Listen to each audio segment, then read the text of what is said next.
for the city of Santa Fe. It's Thursday, June 18th, 2020. Welcome you all to this experience of virtual attendance. We'll continue with the roll call. Melissa, please call the roll.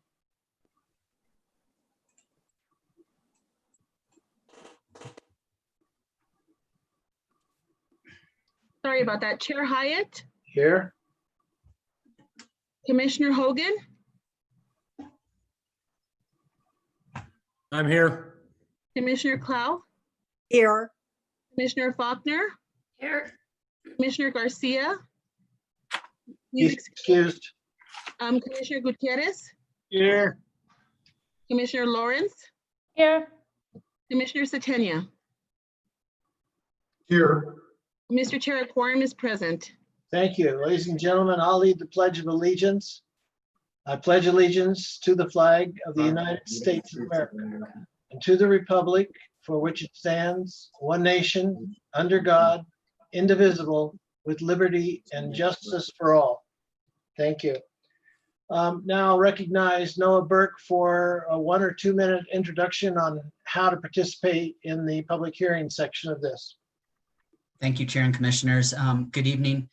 Members of the public, you can participate when the chair opens up the public comment. The format will be either you can participate by doing the raise hand function if you're an attendee. And if you're calling in, you can press *9 to raise your hand and we'll call on you, probably call on you by your phone number or by your name. And then we'll ask you, before I allow you to talk, we'll ask you to be sworn in. And then once you're sworn in, your 2 minutes will begin. If for some reason you're having trouble connecting or we're having problems hearing you as you speak, or you're not able to speak, what we'll ask you to do is we might go to the next person and try to come back to you once you are able to fix your microphone. And for anybody who's watching at home, you're able to dial in. There's phone numbers and instructions on the agenda for that. So thank you. Thank you, Noah. Next is the approval of the agenda. Are there any changes from staff? Chair, Commissioners, there's no changes. Thank you. Are there any changes from the commission? Hearing none, I'll entertain a motion to approve the agenda. Commissioner Faulkner to approve. Second by Commissioner Hogan. All in favor signify by saying, I'm sorry. Melissa, will you poll the commission, please? Yes, Commissioner Clow, Yes. Commissioner Faulkner, Yes. Commissioner Gutierrez, Yes. Commissioner Hogan, Yes. Commissioner Lawrence, Yes. Commissioner Satenia. Yes. The motion has been approved. All right, we'll move to the minutes of May 21st, 2020. For the other commissioners, I'll tell you, I've submitted minor changes to Melissa earlier this week, and she's presented them to Noah. So the ones that are in your packet have some minor changes yet, but if you'll trust me in my judgment on minor changes, I'd ask for, first of all, are there any changes from staff? Thank you, Chair, Commissioners. Staff has no changes. Any other changes from the commission? Yes, Janet Clow, I have one change. What is your change, Commissioner? It's on page 25. It's the 6th paragraph that starts with Commissioner Clow said the applicant appeared to have determined that having, etc. It should be it shouldn't be applicant. It should be city staff appeared to have determined. Okay. All right. You got that, Melissa? I did. All right. Any other changes from commissioners? I'll entertain a motion to approve the minutes of May 21st as amended. Commissioner Satania, motions to approve. Second. Commissioner Faulkner seconds. Poll the commissioners, please. Yes, Commissioner Clow, Yes. Commissioner Faulkner, Yes. Commissioner Gutierrez, Yes. Commissioner Hogan, Yes. Commissioner Lawrence, Yes. Commissioner Satenia. Yes. The motion has been approved. Thank you. Now we'll move to new business. This is case 2020-2115, the Vista Del Rio final subdivision plat. Mr. Esquivel. Thank you, Commissioner. If I can share my screen. Does everybody see that? Yes, This is case 2020-2115, Vista Del Rio Final Subdivision Plat, Jenkins Gavin Inc., agent for Mullenbeck Professional Association Retirement Trust and Twilight Homes owners. Request approval of a final subdivision plat for 21 single-family lots located at 5401 Agua Fria Street. The property is approximately 4.02 acres and is zoned mixed use. The Land Use Department recommends approval for case 2020-2115 Vista Del Rio Final Subdivision Plat with the conditions of approval as outlined in this report and technical corrections located in Exhibit A. Two motions will be required for this project. Approve or deny case 2020-2115 Vista Del Rio Final Subdivision Plat subject to the conditions of approval and technical corrections recommended by staff, and approve or deny the findings of fact and conclusions of law for case 2020-2115 as shown on Exhibit C. The applicant is final subdivision plat criteria of section 14.3.7C have been complied with. If the Planning Commission approves the final plat, if unrecorded, will expire June 18, 2020. The applicant has agreed to the conditions, and with that, I will stand for questions. thank you. Ms. Jenkins? Good evening, Chair, Commissioners. I'm Jennifer Jenkins here on behalf of the applicant and request for final plat approval for Vista Del Rio. We are in agreement with the conditions of Jenkins? approval and the technical corrections. Just a minute, Jennifer. Jennifer, hold on a second. Melissa, Melissa can't hear. Yeah, I'm just swearing. Thank you. Do you swear under the penalty of perjury that the testimony you're about to give is the truth, the whole truth, and nothing but the truth? I do. Thank you. Please state your full name and address for the record. Jennifer Jenkins, 130 Grant Avenue, Suite 101, Santa Fe. Thank you. So as I was saying, we are in agreement with all the conditions of approval and technical corrections, and I'd be happy to stand for any questions. Thank you, Ms. Jenkins. Appreciate that. Ladies and gentlemen, this is the opportunity for the public to be heard in this matter. This is the final subdivision plat, Vista Del Rio. Is there anybody that wishes to testify at this point in time? If so, please identify yourself by raising your hand.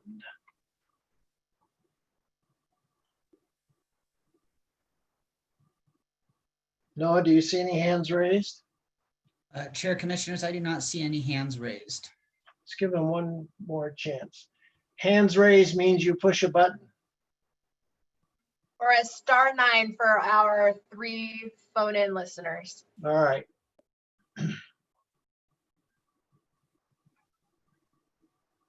Nothing, Noah? No, Chair. All right. Then the public hearing is closed. We'll move to commissioners for questions to either the staff or Ms. Jenkins. Are any hands raised? What are you doing? Oh. Sorry. I don't see any hands raised. Do you see any hands raised? Chair, I don't see any hands raised. All right, ladies and gentlemen, if there are no questions, I'll entertain a motion.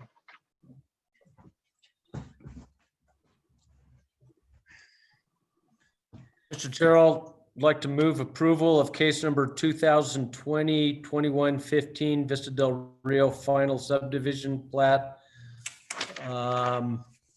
with the technical corrections and modifications made by staff Conditions of approval. and the conditions of approval.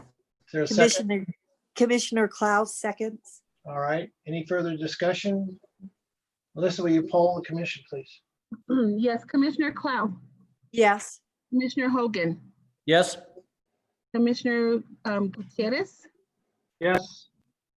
Commissioner Faulkner, Yes. Commissioner Lawrence, Yes. Commissioner Satania. Yes. The motion has been approved. Thank you. The chair recognizes Commissioner Hogan on findings of fact. Thank you, Mr. Chair. I'd like to move approval of the findings of fact and conclusions of law in case 2020-2115 Vista Del Rio final subdivision plat. Commissioner Klaus seconds. All right. Any further discussion? Please poll the commission. Yes, Commissioner Clow, Yes. Commissioner Faulkner, Yes. Commissioner Hogan, Yes? Commissioner Gutierrez, Yes. Commissioner Lawrence, Yes. Commissioner Satania. Yes. The motion has been approved. Thank you. Thank you, Ms. Jenkins. Thank you, Mr. Esquivel. Thank you all very much. Appreciate it. You're welcome. Have a good evening. Right. We'll move on to the next item, which is the ordinance amending section 14-6.2 of the city code. And there's a subsequent article amendment to 14-11-4. Ms. Pius, should we take these at the same time or separate them? Chair Hogan, commissioners, it's really at the pleasure of the commission. I think because the two proposals are intended to work in harmony and in conjunction with one another, there is a single staff report. So I think it makes sense to take them together All unless. right, are any objections from the commissioners? Very well, we'll take them together. The second ordinance under considering the amendments to section 14-11.4 will be considered at the same time. So the chair recognizes Director Isaacson.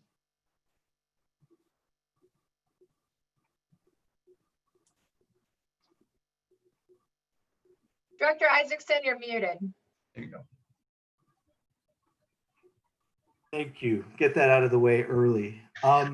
The proposal in front of us tonight includes amendments to sections 14-6.2 and 14-11.4 of the Land Use Code. The proposed amendments aim to improve administration and enforcement of the city short-term rental program and to create a system for imposing civil penalties on owners that operate short-term rental units without proper authorization from the Land Use Department. The legislative sponsors of these amendments include Mayor Alan Weber and Councilors Signe Lindell, Carol Romero Worth, and Renee Villarreal. Under section 14-3.3, all amendments to the Land Use Code require a public hearing, review, and recommendation from the Planning Commission prior to consideration by the governing body. So amendments to section 14-6.2 will amend and clarify the existing short-term rental ordinance. The ordinance will retain the city's existing limitation on the total number of permits that may be issued by the Land Use Department, which is a maximum of 1,000 permits. The city previously adopted this limitation by resolution. Additionally, the ordinance will prospectively limit the number of short-term rental permits to 1 per natural person. The ordinance will also prospectively limit the proximity of short-term rental units on residentially zoned property and will require a local operator for short-term rental units.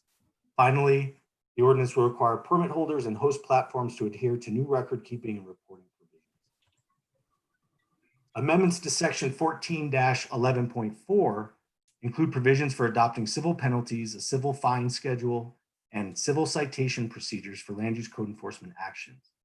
The amended ordinance would also clarify the circumstances under which the land use director may revoke permits, including short-term rental permits, and would permit the land use director to order a 1-year waiting period for application for a short-term rental permit by a person who has violated the short-term rental ordinance. So that's a quick introduction. I think it's also instructive to turn to a chart that was included in your packets that runs through the substantive changes to the short-term rental ordinance, our policy objectives, and our regulatory approach.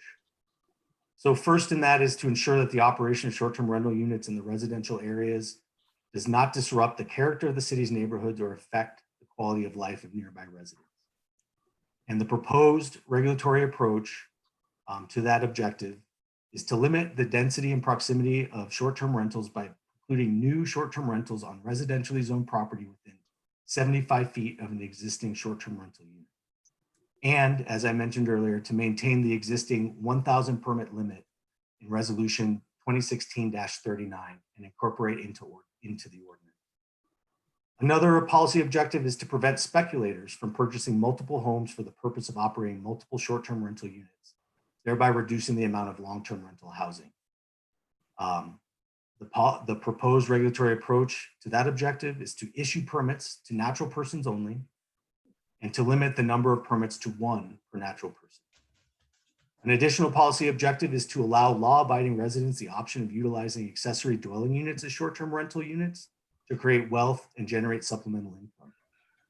The proposed regulatory approach to that objective is to exclude ADUs operated in compliance with the ADU ordinance section 14-6.3 D1 from the proximity and density limitations set forth in section 14-6.2 A5E.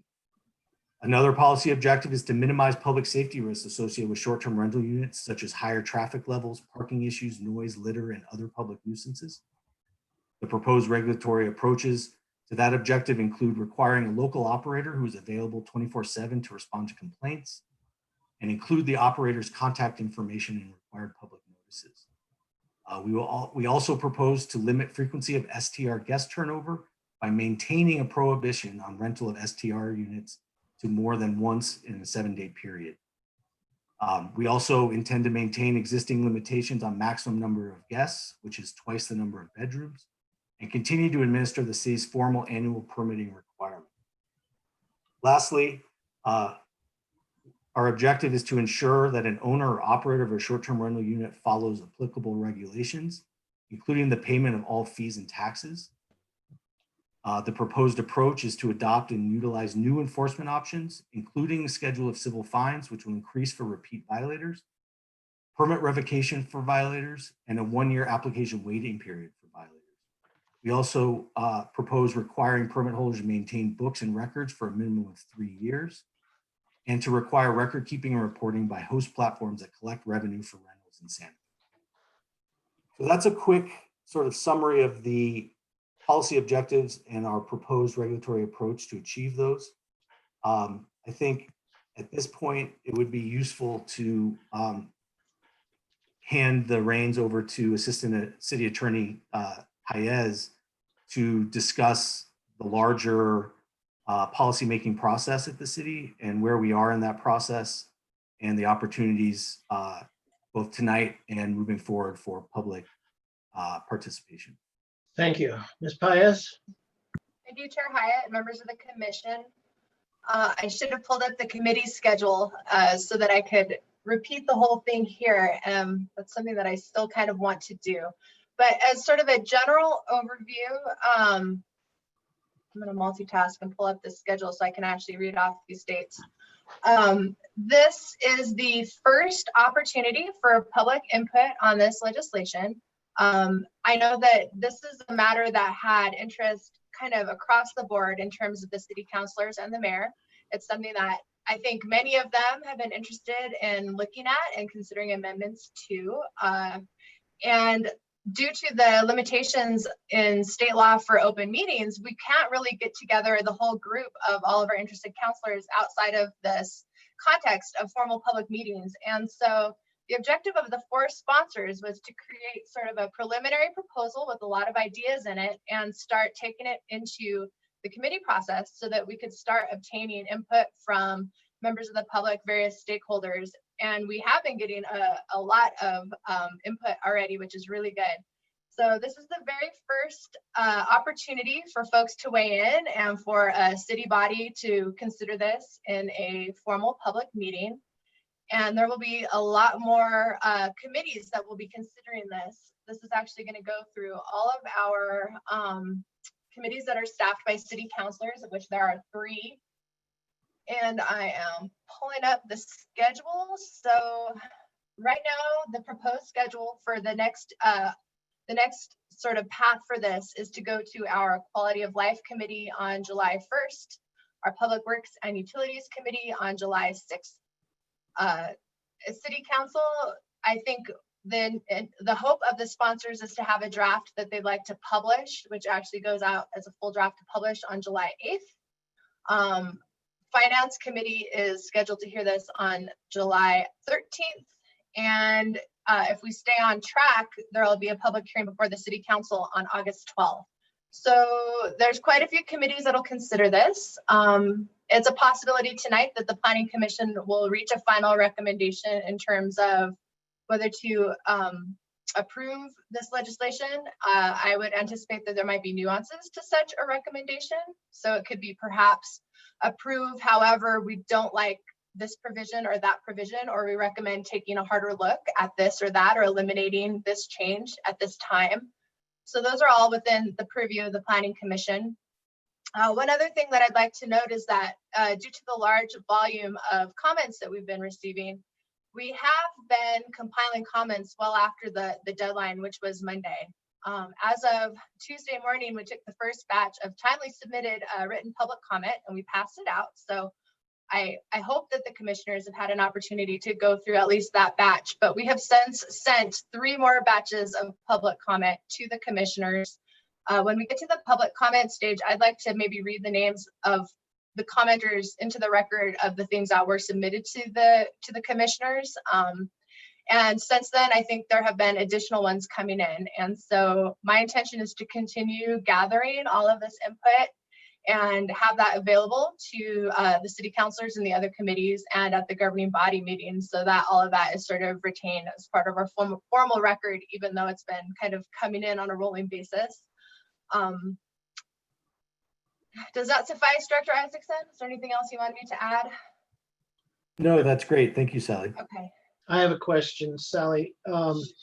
Up to this point in time, have the drafters or any of the counselors who have proposed this involved the short-term rental community or various citizens who've shown interest in this, or is this the first time they've had an opportunity to do that?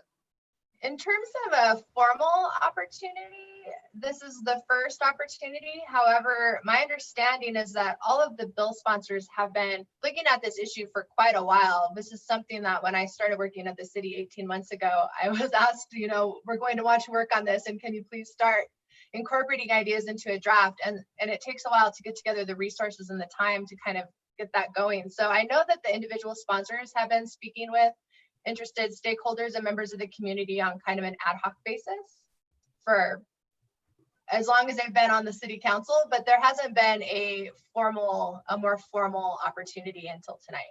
All right, thank you. Mr. Burke, I understand from the director that you may have some comments at this time. Thank you, Chair, Commissioners. Yes, so I was just going to provide a little bit of historical context on the short-term rental ordinance and kind of changes that have been made over time. I believe that back in 2005, Santa Fe as a city recognized that there were vacation rentals. It may have even been earlier than that. It was sometime in that time period that these vacation rentals were being operated throughout the city, and they were disrupting neighborhoods to some degree, and there was a lot of neighborhood input on it. So at that point in time, they went ahead and decided to start looking into this. Subsequently, after that, through a series of stakeholder meetings, an ordinance was drafted and passed in 2007 to 2008. That was our first short-term rental ordinance. Then we, in 2015, the governing body passed a resolution, 2015-89, that asked city staff to analyze the current land development code and make recommendations with respect to the short-term rentals and the ordinance. And so essentially what we did is we had a series of outreach with the neighborhoods, with there were a series of public meetings that were had with different stakeholders throughout the community and in the tourism and hospitality industry, as well as neighbors. They were widely attended meetings, and we presented some options at those meetings. City staff did, as well as tourism department. And it was essentially what we were looking at is what changes should be made and what kind of things are happening now in 2015 and 2016 that need to be addressed through our ordinance, and what revisions. Now we had different online platforms you could rent through Airbnb. That wasn't that way back in 2008. Flipkey, Craigslist, VRBO, these were all showing short-term rentals, and the city was not capturing those short-term rentals as permitted. So at that point in time, we all had a cap of 350 short-term rentals, and there was a late waiting list that was pretty lengthy. So then we went ahead and through a series of meetings, we drafted some changes to the short-term rental ordinances. And those changes, the major changes that happened in the program in 2015, 2016 were, and I'll just read them off. All rentals of less than 30 days had to start registering with the city with a registration permit, no matter what your zoning district was. We removed the cap of residential permits from 350 to 1,000, and that cap could actually be adjusted if a resolution or an action was passed by the city council where they felt that there was a need to adjust that cap. We eliminated the 17 rentals per year, but kept the one rental every 7 days.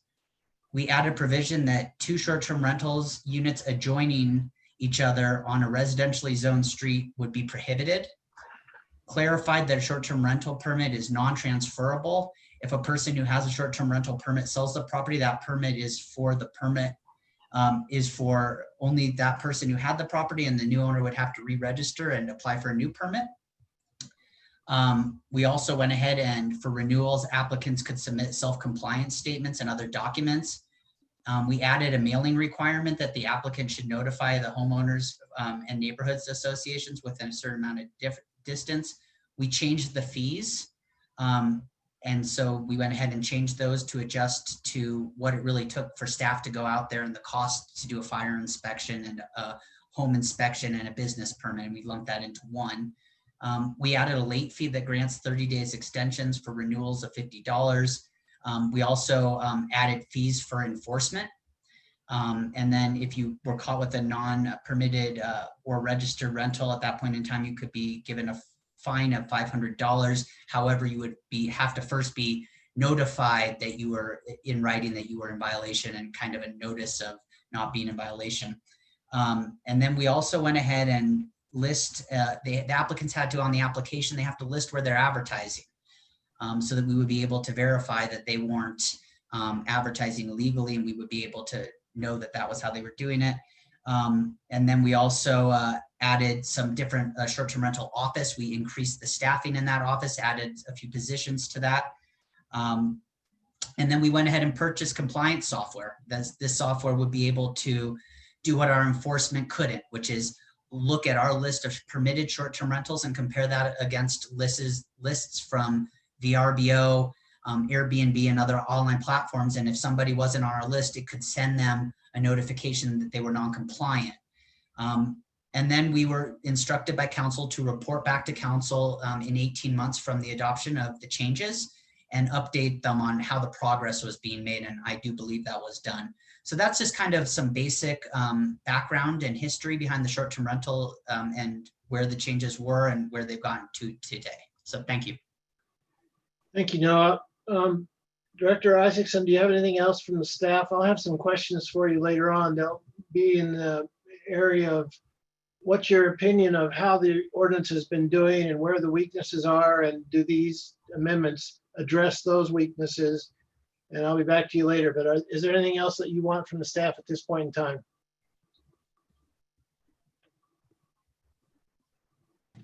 There's nothing else from staff at this point. I do believe one of the commissioners does have his hand up at the moment, Vice Chair Hogan.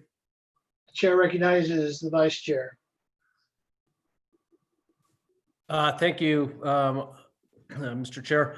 I just have a couple of disclosures that I wanted to make. One is that I received a large number of calls on this particular issue, and out of concern about any ex parte communication, I just encouraged everybody to write their comments in, send it to the city so it could be distributed to all. So I think my capacity in acting on this is not compromised. The second thing is I almost became, or maybe have become, a short-term rental operator in that I applied for a permit in January for my converted office and was given a permit, however, just in time for the coronavirus. So I have never received any income from it, but I do think it would be like I have an obligation to disclose that I have a short-term rental permit. And again, I don't think that compromises my ability to participate, but if the chair or the assistant city attorney feels differently, I'm happy to recuse myself. Ms. Paez, on legislative matters, ex parte has a different connotation. Is that your understanding as well? Thank you, Chair Hyatt, members of the commission. That is correct. For a legislative matter, there's no limitation in the same way that there is for quasi judicial in terms of ex parte communications. For quasi judicial, the applicant has the constitutional right to impartial decision makers who haven't been swayed from information that comes from outside the formal record. In this case, as a legislative matter, it's okay to correspond. I know that the sponsors have been trying to correspond with some of the very many interested parties, and that's appropriate as long as quorum of the commission doesn't discuss this outside of the context of a public meeting. That would be an Open Meetings Act problem, but in terms of ex parte, we're good to go. And yeah, I don't see any problems. All right, it's on the second matter of the vice chair owning a short-term rental and not having the luxury of having any tenants yet. Based on his comments, I don't find it an inability for him to participate in this. Are there any commissioners that object to the ruling of the chair? Are there any hands raised, Noah?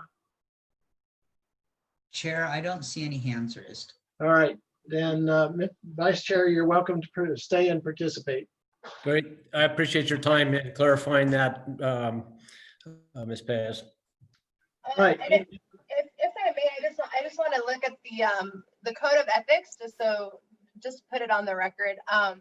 The code of ethics is in the code section 1-7, and it requires a public official who has a conflict of interest, which means you could have a potential monetary gain from something, to immediately disclose the conflict at the public meeting.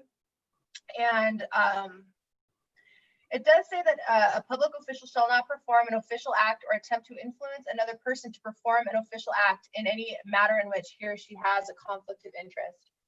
In this case, because we're not making any changes to the ordinance that would increase the revenues that you would receive. I mean, if anything, I would say that this is a limitation of sort of the ability to utilize the short-term rental permit that you already have. I think that voting on this legislation, unless you were to proceed to recommend something that would result in money coming to you as a result of your decision making, I think there's no conflict of interest. But I just want to alert you that it's a little bit in that area. So just to provide that added context. I appreciate that. Wanted to make sure it was on the table and.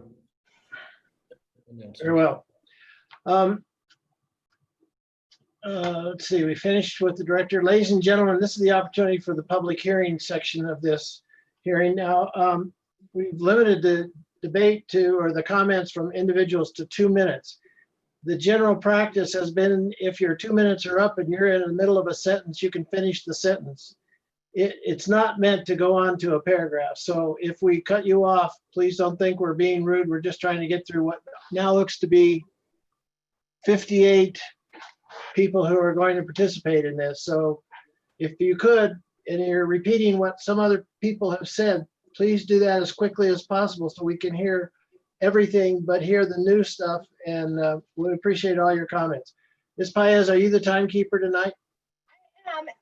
Chair Hyde, if I may, would this be an appropriate time to read the names to the record of the written public comment that was distributed to the commission, noting that we have continued to receive comments and we will continue to compile it for the benefit of further committee meetings.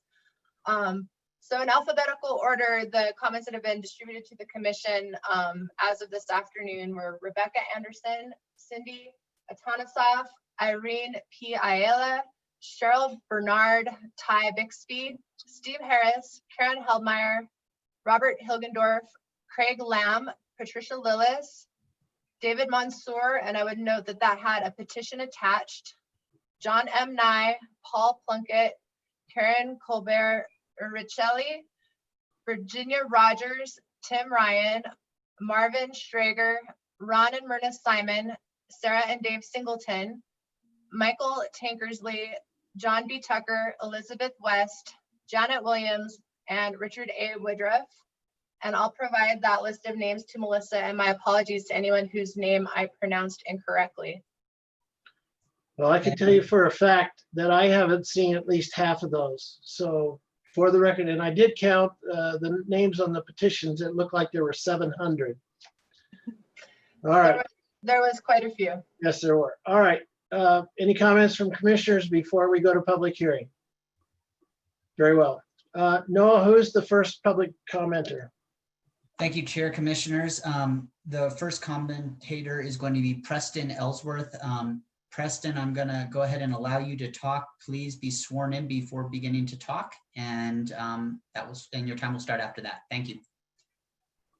Do you swear under the penalty of perjury that the testimony you're about to give is the truth, the whole truth, and nothing but the truth? I do. Thank you. Please state your full name and address for the record. Preston Ellsworth, 1412 Cerrillos Road, Santa Fe International Hostel. Thank you. Go ahead, Preston. Okay, first I want to thank Noah for helping my representative navigate what we felt was unfortunate communication with the individuals that are charged in administrating and managing the system. First, we'd like to see better, this may be best to go to the governing body, better administration and oversight of those people. Second, we really need to get the county on board in this to wrap the community's mind around the problem. And thirdly, the revenues, which are substantial, should be coming to the city and then distributed by the governing body to the Visitor and Convention Bureau, less the fees and charges that the enforcement entails. I think that's all I need to talk now. I think my comments are probably better adjusted directed at the governing body when we get there. Thank you.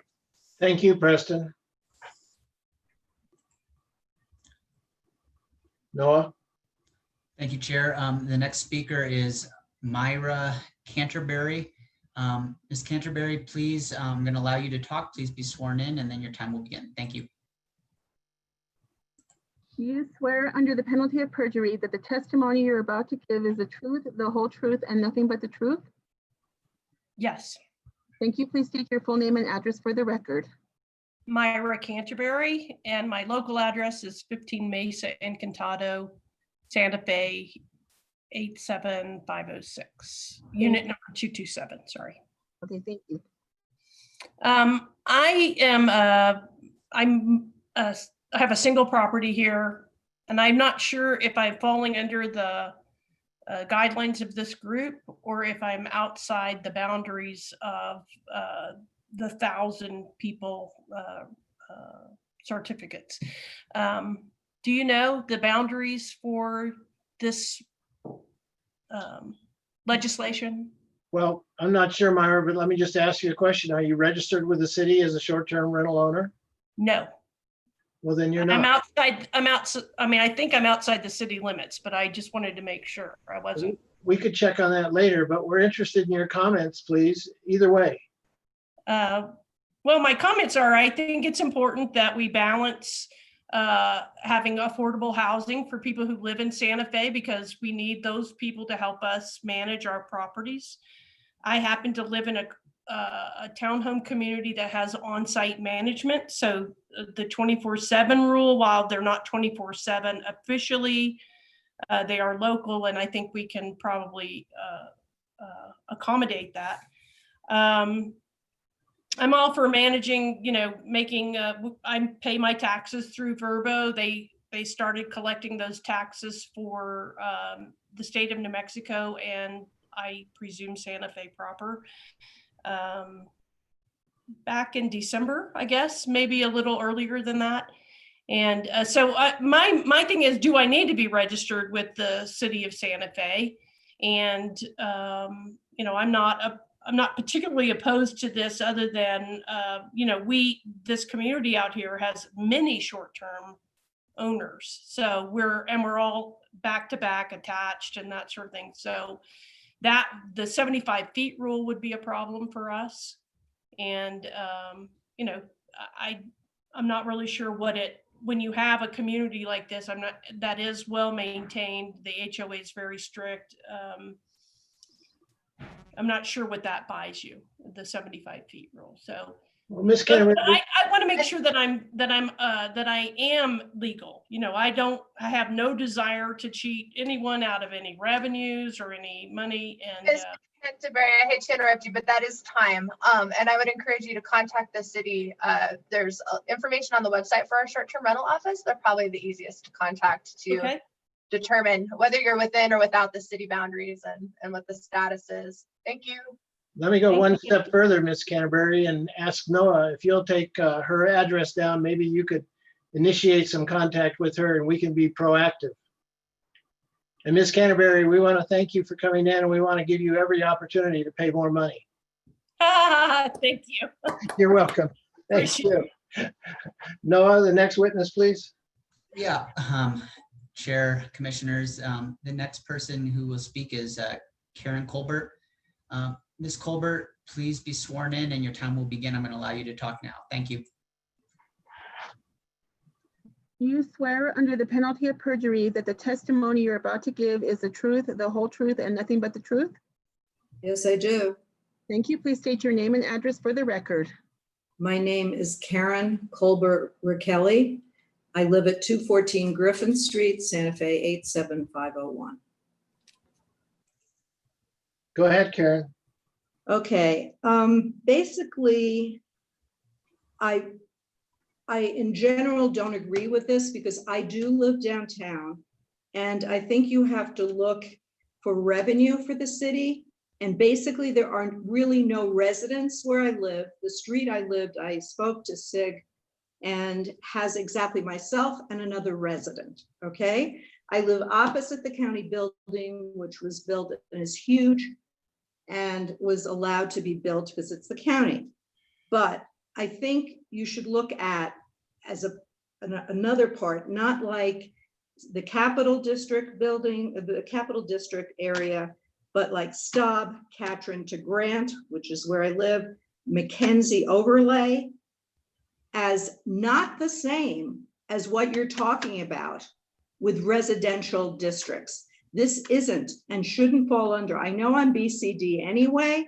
My house was a business for 10 years when I owned it, and now I live in it. It's both.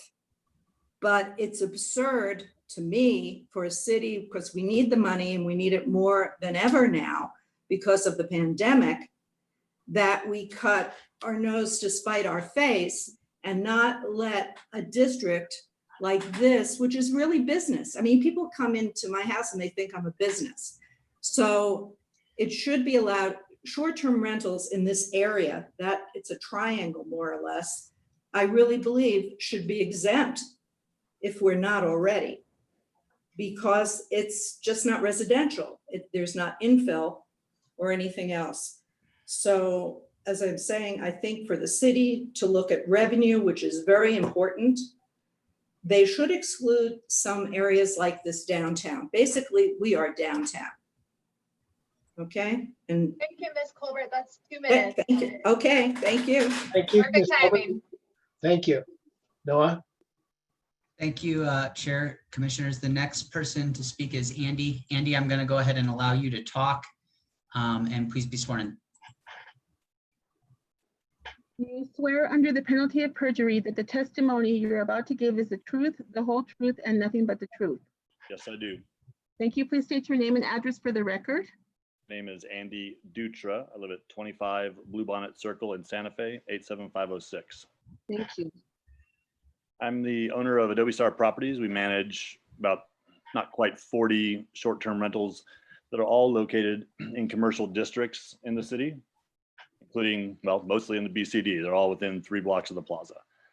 We do think that the city's zoning rules need to remain consistent and meaningful, and in separating commercial and residential areas. I would echo Karen on that. The BCD is a business district and we operate a lodging business there. And for 15 years, the city has recognized that in the ordinance. And we don't understand why all of a sudden that would change and bring residential rules into what is a business zone. We think that distinction, which is contained in section 14.6.2A6, should remain and be reinserted into the ordinance. As I say, we operate a lodging business like any other hotel in, B&B, which is what I used to operate in downtown Santa Fe. And I think you need to keep your zoning structure in place and sensible. And I appreciate your time and consideration on that. Thank you, Andy. Chair, the next person to speak is going to be Mark Bertram. Mark, I'm going to go ahead and allow you to talk. Please be sworn in. Thank you. Do you swear under the penalty of perjury that the testimony you're about to give is the truth, the whole truth, and nothing but the truth? Yes, I do. Please state your full name and address for the record. My name is Mark Bertram. I reside at 906 Trail Cross Court, Santa Fe, New Mexico. Thank you. I appreciate the opportunity to speak on this issue. And I was thankful that Noah went through the history of the short-term ordinance. And I echo Andy's concerns about non-residentially zoned areas as compared to residentially zoned areas. I think every iteration of this ordinance that has ever been done has taken into account that difference. And we certainly believe that that difference needs to remain and was probably a drafting error of some sort when these changes were being discussed and drafted. The other problem that I see with the ordinance is enforcement. The recommendations of the O'Donnell report that was done about a year ago said that there might be a need for additional regulation at some point, but that the city had to do a better job enforcing the existing laws that are already on the books. And I would ask the planning staff and perhaps land use department, how do we think we grade ourselves on that enforcement issue? Because I think the real ultimate problem here is we're trying to get those people who are not in compliance, not registered and or permitted, to be either compliant or to get out of the business. And so I think that if we can enforce, that would go a long way to addressing a lot of the concerns that the people are feeling in the residential zones. I think the other thing that I would make recommendations from this body to the city council is to remove the natural person ownership requirement. I'm not sure that's even legal. Jack, you might be able to speak to that, or this assistant city attorney, but that seems to be problematic and could attract some sort of legal wrangling down the road. I also agree with the other previous person about the 75-foot rule. Don't want to go on anymore. Thank you very much. I appreciate the chance to talk. Thank you very much. Thank you, Mark. Chair, the next person to speak is Dave Manshur. Dave, I'm going to go ahead and allow you to talk. Please be sworn in and your time will begin after that. Thank you. Do you swear under the penalty of perjury that the testimony you're about to give is the truth, the whole truth, and nothing but the truth? I do. Thank you. Please state your name and address for the record. My name is David Manshur. I reside at 212 East Burger Street, Santa Fe, New Mexico, 87505. Thank you. Go ahead, Dave. So my name is David Manshur, and I also work at Adobe Star Properties with Mr. Dutra. I would like to add to what he has stated, as well as many others are beginning to state, that essentially we need to reinsert that section 14.6.2A6. For 15 years as a BCD downtown business, we have been exempt from the residential rules. We are licensed as business. We've been operating exclusively and solely in the BCD district. So we need to be treated like any other hotel, B&B in the downtown area. Additionally, I was the one that sent in to you the petition that you have in hand. And I would like to point out that we've initiated this petition in 1 week. Today is 1 week that we initiated it, and we've garnered already over 700 signatures online.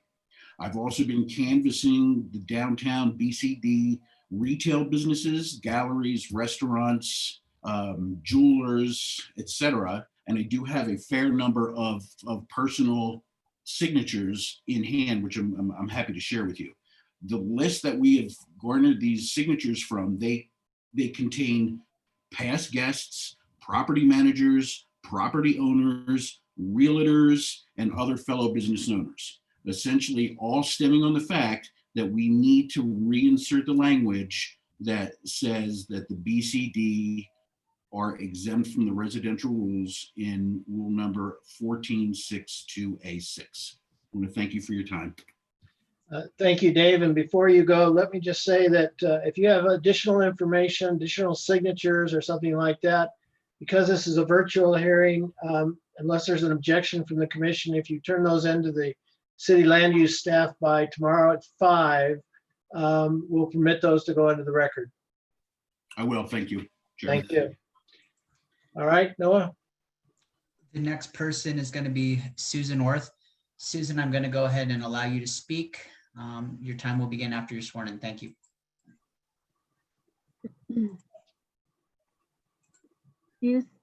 You swear under the penalty of perjury that the testimony you're about to give is the truth, the whole truth, and nothing but the truth? Yes. Thank you. Please state your name and address for the record. My name is Susan Orth. I'm at 2115 Kai Tecolote, 87505. Thank you. Go ahead, Susan. So I am the president of the Santa Fe Association of Realtors, and we are a trade organization with over 900 realtor members and 100 affiliated industry members. And on behalf of this association, I respectfully request that the 2 ordinances being considered this evening related to short-term rentals be postponed for any action. The ordinances represent significant changes to the city's existing short-term rental ordinance, along with its fine and penalty structure. We believe our association members, short-term rental owners, and the public need more time to review the proposals given the significant impact they will have on property owners and businesses, as well as how these regulations will be implemented by the city. The proposed regulations were only available for public review last week, and the ordinance has been extensively rewritten. Additionally, the fine and penalty section was severed from the original ordinance and extensively changed from a criminal to a civil structure. Our association was not involved nor consulted regarding any of the proposed changes. We believe the timing of these significant land use changes is particularly problematic given how the community and local businesses are already seriously stressed in responding to the COVID-19 pandemic. We believe the city of Santa Fe should be completely invested in an open, transparent, and inclusive process regarding any regulatory changes, but particularly those that impact property rights. We believe the city of Santa Fe should work to ensure the proposed changes are thoroughly vetted and supported to the extent possible by the Santa Fe community before moving forward.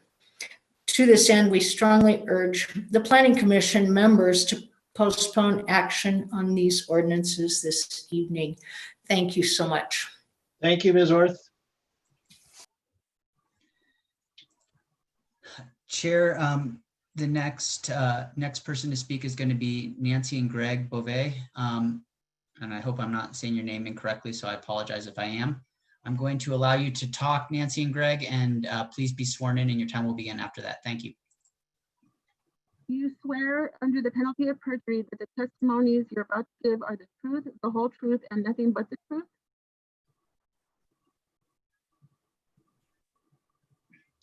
Nancy, you have to switch on your audio. I just unmuted their microphone, Oh, so okay. hopefully we can hear from them now. All right. Did you hear the Melissa swearing you in, Nancy? Craig? Yes, we did, and we agree totally. This is going to be the truth. Excuse me, Greg, you're a little soft there. We do need to put your name and address on the record before you proceed to speak, but if you could get closer to the microphone or speak up, that would also be helpful.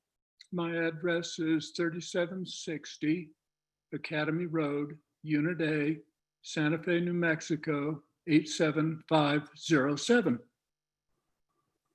Thank you. Go ahead, Greg.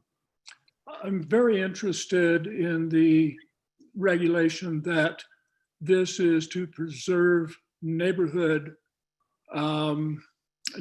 cohesiveness by eliminating traffic problems and noise problems, complaints from neighbors. I could not find a list of police reports verifying these occurrences. Is one available? You can direct your questions to the chair, Greg, and we'll talk to the staff afterwards. I've made a note of your question. I can't answer that question right now. We're not going to have the staff answer individual questions. Okay, thank you very much. I appreciate your time. Well, just a minute, Greg. Does Nancy want to speak too? No. Oh, okay. Well, thank you both. And if that's your question, then Noah, put that on your list of questions to answer at the end of public comment, please. I think Mr. Burke stepped away, but I wrote it down and I will, All right. I will bold that in my notes. All right. And Sally, who's the next speaker, please? The next speaker is Paula Moya. Ms. Moya, if you could first be sworn in, that would be great. Okay. Do you swear under the penalty of perjury that the testimony you're about to give is the truth, the whole truth, and nothing but the truth? I do so swear. Thank you. Please state your name and address for the record. Okay, my name is Paula Moya and my local address is 625 Garcia Street. It's located in a residential district in Santa Fe, New Mexico. I am a registered and compliant short-term rental owner, and I've been paying short-term rental taxes even before the platforms started collecting them. So we worked hard to contribute to the city. I grew up in Santa Fe. I went to elementary school, to junior high, high school there. My parents owned a business there. My plan is to retire in Santa Fe when myself and my husband were to finish our careers as professors at Stanford University. We purchased our home in Santa Fe as a home for ourselves to be able to visit the city and visit my parents in Albuquerque. And to make it financially feasible, we are renting it as a short-term rental unit. I have two problems with the proposals. One is the idea that it should be one per natural person. So obviously we only own one. That's not a problem for us. However, for various financial reasons, we do have it in an LLC. So I think that natural person language is problematic. The other thing is that the requirement that there be a local operator. I manage it myself. I work with many local residents there in Santa Fe. I'm available 24 hours a day. We don't have any problem. We've never had any complaints. I think those two provisions especially have the possibility of making this financially unfeasible for us to own a home that we hope to retire to. Thank you. Thank you, Ms. Moya. Noah, are you back? Yes, Chair. Who's the next speaker? Go ahead. The next person to speak is Charles. Charles, I'm going to go ahead and unmute you and allow you to talk. Please be sworn in and your time will begin. Thank you. Do you swear under the penalty of perjury that the testimony you're about to give is the truth, the whole truth, and nothing but the truth? You. Please state your name and address for the record. My name is Charles Burkhart. I reside at 13 Desert Plume Trail in Santa Fe. I also own 1155 Camino de Lora in Santa Fe. Go ahead, Charles. So I'm a resident of Santa Fe. I operate my own vacation rental as well as several throughout town. So I'm not going to go through each individual part of the proposed regulations, but basically I'm against the majority of them. forget who it was, but someone mentioned earlier asking about if these proposed restrictions would address current weaknesses in the current, regulations. And I don't think that they do. Additional restrictions are only going to hurt those of us that are following the rules, and basically doing nothing to curb those people that are operating illegally and unpermitted. My thought is that we should start enforcing the current rules, the current regulations, and basically just see what happens, see where we end up after that. I know that we're not answering individual questions, but one thing I think we ought to consider is how many complaints have actually been filed over the last year for short-term rentals in Santa Fe. And secondly, how many fines have been issued for illegally operating short-term rentals in Santa Fe as well. Again, I'll end it there, but I am against all of the proposed restrictions. Thank you, Charles. Thank you. Chair, the next person to speak is a B. Zielinski. I'm going to go ahead and allow you to talk. Please be sworn in. Thank you. Swear under the penalty of perjury, the testimony you're about to give is the truth, the whole truth, and nothing but the truth. Yes, it is. Please state your full name and address for the record. Yeah, my name is Robert Zielinski, and my short-term rental is at 502 Sunset, Unit B, and that's 87501. I'm presently living in New Jersey. Yeah, in 1976, I graduated from University of New Mexico, fell in love with New Mexico, ended up buying property in Santa Fe. And our short-term rental, we started the short-term rental in 2008 after you put the regulations in. We've had a permit for all these years. We've paid our taxes, we've paid our fees. And we've had no problems with noise or parking at our short-term rental. I think this regulation, I need to ask, who is this to benefit? Will it, again, to me, it seems like it's limiting competition and will, is a benefit for the larger hotels.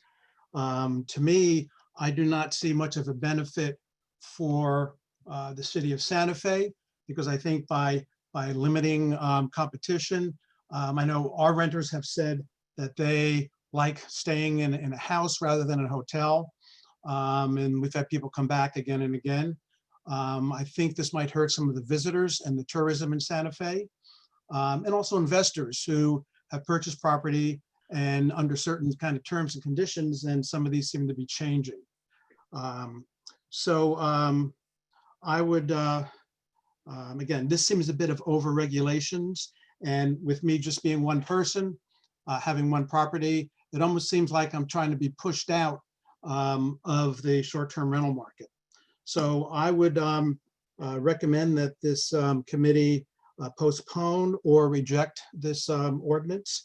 And again, I thank you for giving me a time to talk. Thank you, Robert. Chair, the next person to speak is Francis Mayer. Francis, I'm going to go ahead and allow you to talk. Please be sworn in. Thank you.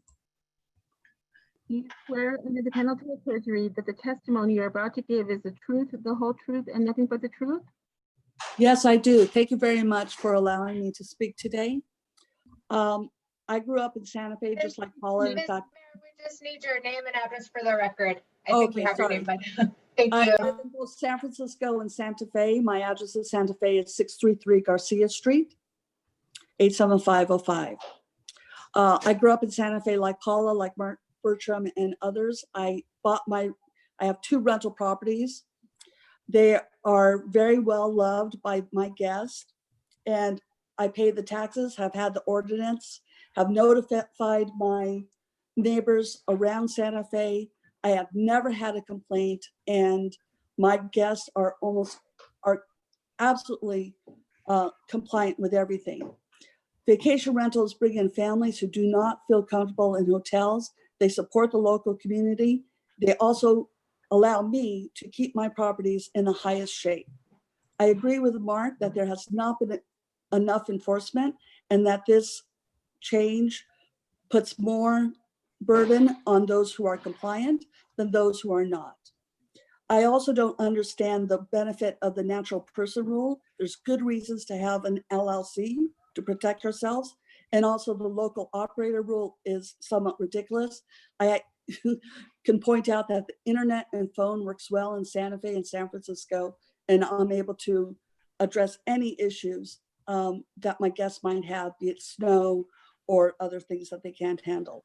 One question I have, I believe there is part of this ordinance a grandfathering provision, but it's not clear to me how that applies and to what issues applies. And then finally, I bought my second property based on the last ordinance, and I just want to make sure that my property rights are not violated here.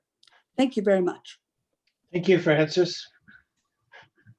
Chair, the next person to speak is Jermaine. Jermaine, I'm going to go ahead and allow you to talk. Please be sworn in with your name and address, and your time will begin after that. Do you swear under the penalty of perjury that the testimony you're about to give is the truth, the whole truth, and nothing but the truth? I do. Please state your full name and address for the record. My name is Jermaine Gomez and my address is 511 Cortez Street, Santa Fe, New Mexico. Thank you. So I am the owner and operator of Fridays Off in Santa Fe. We are a vacation rental and property management company. We are a local company here in town. Myself and my business partners are born and raised in Santa Fe, and these proposed changes would hurt our small business. Our small business supports 10 local families. You know, we buy and shop here in Santa Fe. Vacation rentals bring in money to our area. They expand the economic pie. We provide jobs, support vendors, contractors on a regular basis. You know, some of these rentals help bring in traveling nurses that we support, other people to our area that help in our community that want to stay in a local vacation rental. We feel that, again, this is also limiting competition. We as well would like to see the enforcement, you know, that they start enforcing the current regulations. I've been in this industry now almost 13 years, and I was, you know, part of it before when there was only 350 rentals, and basically you had to really wait for somebody to die or sell their property before you could get in. So I understand that there's been a lot of changes that have happened, but the enforcement has just not come full circle.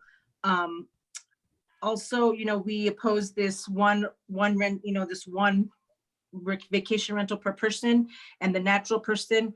You know, we have several homeowners that own multiple properties, and you know, they should be able to do that legally and be able to, you know, help support our economy. Other than that, I guess that's it. That's all I have. Oh, the last thing I guess is on the one time, you know, 16.3 or whatever, the one about, you know, the 1 year if there's a violation. Again, I think that there should be, you know, a warning or something, because even some of our owners now are currently getting letters of violation when they have not violated. And it just would be, you know, it'd be unfair if they lost their permit right away without any kind of warning. Thank you for allowing me to speak. Thank you, Jermaine. Chair, the next one is Barbara. Barbara, I'm going to go ahead and allow you to talk. Please be sworn in with your name and address, and your 2 minutes will begin after that. Thank you. Do you swear under the penalty of perjury that the testimony you're about to give is the truth, the whole truth, and nothing but the truth? Did I? There you go. There you go. Yeah, okay. Hello, my name is Barbara Yaffe, and I live at 209 Polaco Street in the wonderful historic Guadalupe neighborhood, which is also 3 blocks from downtown. Barbara, did you agree to the swearing in? Oh, yes, I did agree. Yes. That was Gotta get before that on record. All right, go ahead, Barbara. I will say I am the vice president of the Historic Guadalupe Neighborhood Association, and I have lived with my husband in this neighborhood since 2002. I understand everybody who has a vested interest because all I'm hearing from, I think I'm probably the only resident who has now been able to speak about our historic neighborhoods. And I understand it. I understand that, your residential neighborhoods are not here as a business proposition or only as investors. We residents have invested a lot of blood, sweat, and tears and money in our neighborhoods to make them look the way they are so that people can buy up rentals and people enjoy staying here. Now, and that's, I would say, on the backs of our blood, sweat, and tears. But we would like to have a balance. And I think this is really, I've talked to many other people in our neighborhood. This is a good balance that we have finally got this proposal. And okay, we should discuss it. Now, the other thing is that all these short-term rentals in our historic neighborhoods have also cut the long-term rental problem, our housing problem that we have here. Our neighborhood used to have long-term rentals here for all the people who work here, and it was a more substantial and consistent neighborhood. So please consider talking with the neighbors and not just realtors and the investors in our neighborhoods. Thank you. Thank you, Ms. Yaffe. All right. The next speaker is going to be Carl Summer. Carl, please be sworn in. I'm going to allow you to talk right now. You swear under the penalty of perjury that the testimony you're about to give is the truth, the whole truth, and nothing but the truth.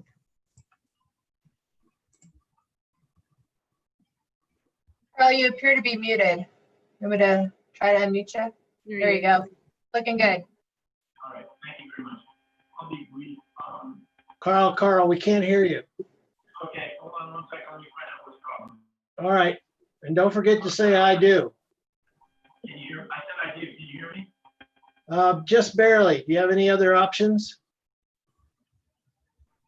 Better? No. No. No, it's still pretty bad. Do you want to try to call in? One second. Let me see if there's something on my end. Sorry about that. Oh, I know the problem is. If I were an IT guy, I'd tell you to turn off your computer and then wait 30 minutes. Is that better? Oh, much Yes. better. Yes.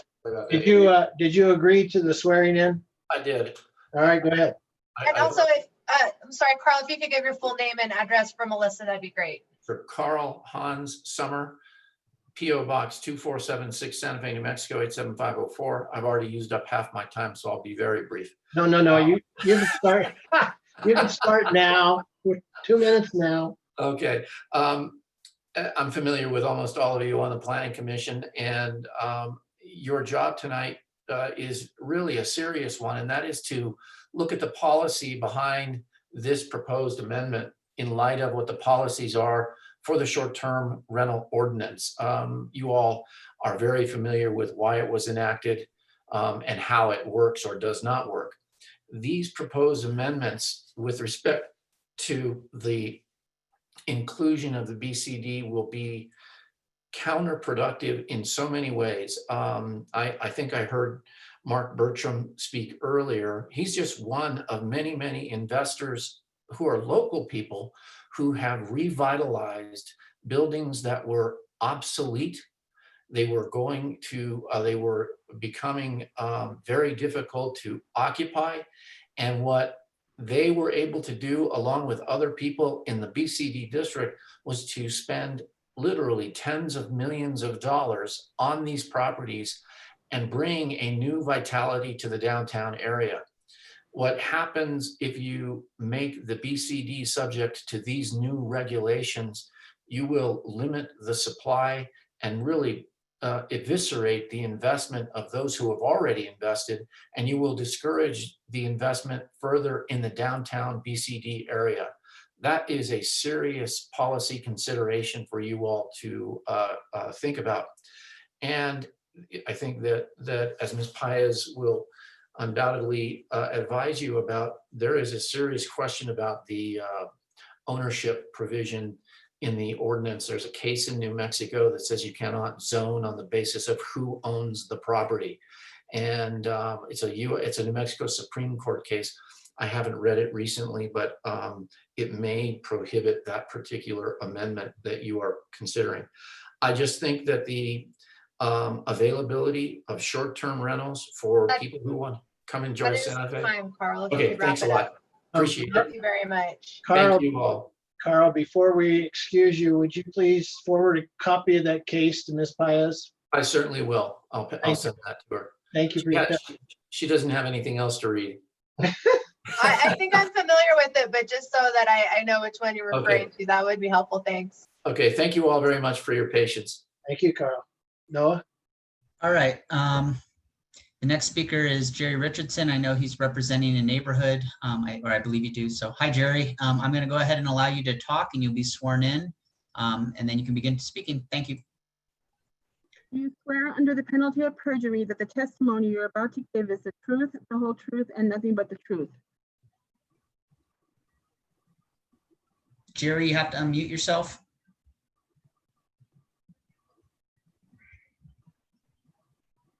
All right, I'll try it for you. Here, I did it. Okay. Okay, Jerry, did you hear the swearing in? No, I stepped away for a moment. All right, go ahead, Melissa. Okay, do you swear under the penalty of perjury that the testimony you're about to give is the truth, the whole truth, and nothing but the truth? I do. Thank you. Please state your name and address for the record. My name is Jerry Richardson. I live at 703 Don Felix Street in the historic Guadalupe neighborhood. Thank you. Go ahead, Jerry. Thank you so much for listening to me. I am the president of the Historic Guadalupe Neighborhood Association. I sent out a notice to all of my members so that they could comment here. So I'm speaking large, I can only say I'm speaking for myself because we've not had a meeting about this, but I did notify everyone about this and wherever they wanted to come down on it to please make their opinions be known. But for myself, I just want to say that I'm really gratified to see the city looking at how to address some of the problems that have been created by the sort of unlimited growth in short-term rentals that has happened here in town. And I'm sure none of this was completely anticipated, but anyway, it has negatively impacted my neighborhood as a neighborhood that's very, very close into downtown Santa Fe and also walkable to the rail yard and all of those kinds of things. Simply because you lose that sense of neighborhood, you don't near neighbors anymore. There, lots of people in and out, and they don't understand how densely populated the neighborhood is. We've got zoning allows 19 units per acre anyway. And so, they just are, it's not that people are bad or misbehaving and all that. I haven't had that, significant issues. It's simply that they're not aware that there are other people living here, and you don't hold your cell phone conversations out in the parking lot by your car when there's somebody 5 feet on the other side of the fence that you don't even see. Anyway, but that's the 2 minutes there, Mr. Richardson. Okay. Well, I appreciate the efforts, and I think it's going to have to go through more work in this process, obviously. But I think that I appreciate the city's effort to try to get this issue under control. And most of the people that have talked are grandfathered in. They're not going to be affected by this. It's just trying to get it under control in some way. Thank you, Mr. Richardson. Thank you. All right, Chair, the next person to speak is Richard Woodruff. I'm going to go ahead and allow you to speak and be sworn in. Thank you. Do you swear under the penalty of perjury that the testimony you're about to give is the truth, the whole truth, and nothing but the truth? Yes, I do. Please state your full name and address for the record. My name is Richard A. Woodruff. I live at 615 Onate Street, just off of, in the old neighborhood by Hickox. I'm also the co-owner of Adobe Casitas Vacation Rentals, just to go on the record. We've been running a very boutique 18 homes here in Santa Fe for about 6 years. Never had a complaint, paid all our taxes. And I must say, I'm not going to go through each point in the suggested new ordinance due to the fact that there are so many things wrong with it. I'd rather state the fact that I don't believe there was any due diligence as to an economic impact study. What it would mean if we were not to cap short-term rentals, but to prohibit their transference even to someone else having to fill out an application. I sent a chart to the council members, and I know you have that on record, and it discusses the 75-foot rule as one example. We have 5-foot setbacks in a lot of the parts of Santa Fe, and the majority of Santa Fe is actually used by tourists. We're number 1 or 2 in the country for tourists coming in, basically for visiting our galleries, shopping in our businesses. Those tourists tend to be families that even come with pets. They're not going to stay in a hotel. The people that stay in a hotel are a different demographic, but that 75-foot radius will actually decimate on home transfer probably about 75% of the existing vacation rental permits that currently exist. And one more point of fact, since 2018, when we moved up from basically 350 to about 850 short-term rental permits, it's remained flat. Really, we're not growing vacation rentals like we're growing tulips. Vacation rentals are basically flat. And that is 2 minutes, Mr. Okay, Woodruff. I'll just wrap up then. I would just counsel the city council and the commission to do a proper economic impact study. Evaluate what each one of the changes would mean to the city of Santa Fe. Thank you, Richard. Brings. Thank you, Richard. Chair, the next person to speak is going to be Laura Post. Laura, I'm going to go ahead and unmute you, or I'm going to allow you to talk. You'll have to unmute yourself, and please be sworn in, and then your time will begin. Thank you. You swear under the penalty of perjury that the testimony you're about to give is the truth, the whole truth, and nothing but the truth. I do. Please state your name and address for the record. My name is Laura Post. I live at 832 Dunlap Street in the Assisi compound, which happens to be in the Guadalupe neighborhood. Go ahead, Laura. Hi, thank you guys so much for having this. It's been a concern of mine. I, unlike most of the other speakers, don't have a short-term rental. I'm a full-time resident. I've lived here for 45 years. I even worked at the St. Vincent Hospital when it was downtown. So that sort of tells you how long I've been here. I raised 3 children here. I understand the economic impact that the people are expressing here tonight, but my concern has more to do with the explosion of the Airbnbs, specifically in the downtown area where I'm living now. I want to focus in on the availability and the affordability of housing for long-term rental and affordable houses to buy. My belief, my understanding is a lot of these Airbnbs are being bought up by people who are out of state, they're out of towners, and they're exploiting our neighborhoods. I feel like, having been here, that the neighborhoods, there's a breakdown in our neighborhood, just like Jerry mentioned and the vice president of our neighborhood. I have a son and a wife, a daughter-in-law, who just moved back within the year, and they're living out near El Dorado because they could not find anything to either rent or buy. And I can give you a long list of boomerangers who have come, are here now, and they're living either with their parents or way out of town, like my son, because they can't find affordable housing. So that's my big concern, and I'm wondering if anybody's considered a credit for. And Ms. Post, that is a couple of minutes there. Okay, okay, well, thank you anyway. I hope it's. Thank you. Thank you, Laura. The next speaker is Denise Ramones. Denise, I'm going to go ahead and unmute you or allow you to talk, and you'll unmute yourself. You'll be sworn in and your time will begin. Thank you. Do you swear under the penalty of perjury that the testimony you're about to give is the truth, the whole truth, and nothing but the truth? I do. Please state your full name and address for the record. Denise Greenlaw Ramones, 600A Griffin Street, Santa Fe, 87501. Thank you. I am the president of the Griffin Park Condominium Association. Griffin Park is off of Paseo de Peralta and Griffin, so we're right downtown. We are 27 units.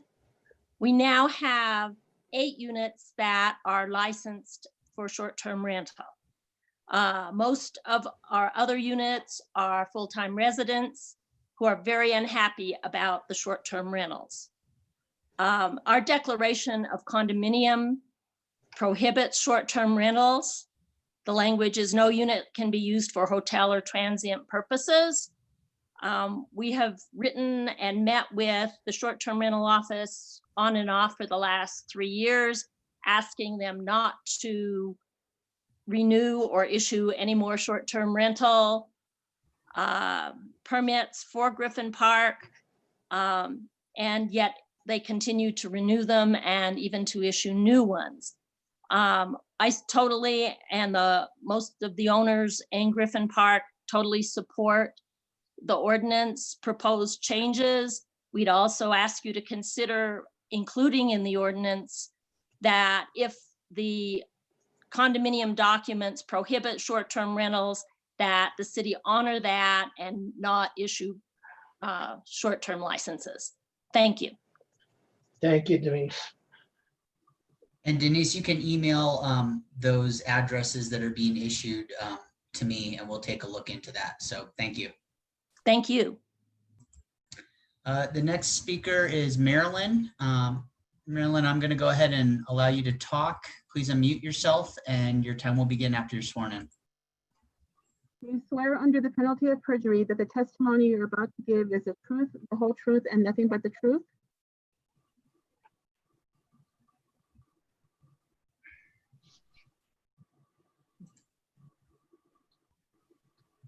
Marilyn, did you unmute yourself?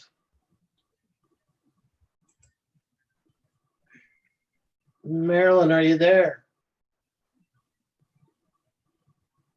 Okay, let's come back to Marilyn now. Let me Are you there? try real quick and see if I can. I can't seem to unmute her. All right, Marilyn, we're having a problem unmuting you. What's your suggestion, Ms. Pius? How about a telephone call in? Yeah, there are telephone numbers on the agenda, and if you did call in and want to speak, *9 should raise your hand associated with your phone number. Normally we should be able to unmute your audio from our, oh, it looks like we just got it. Yep, there you go. Marilyn, did you want to get sworn Marilyn, in? are you there now? I am. Excellent. Do you swear under the penalty of perjury testimony you're about to give is the truth, the whole truth, and nothing but the truth?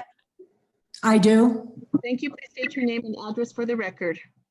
Marilyn Proctor, 3037 Sandia Circle, Santa Fe, 87507. I thought I had 3 minutes, so I'm going to have to rush past my statement. No, Marilyn, everybody gets 2 minutes, and we'll give you 2 minutes starting now. Thank you.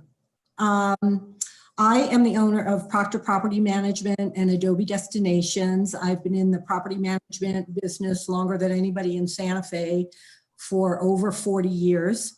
I have a bunch of why questions, and I guess my most important why question would be addressed to the land use director or NOAA about why this is happening. And I would like to hear from somebody, not now, but in the future, about complaints, where the complaints were, what the address is, what brought up a complaint.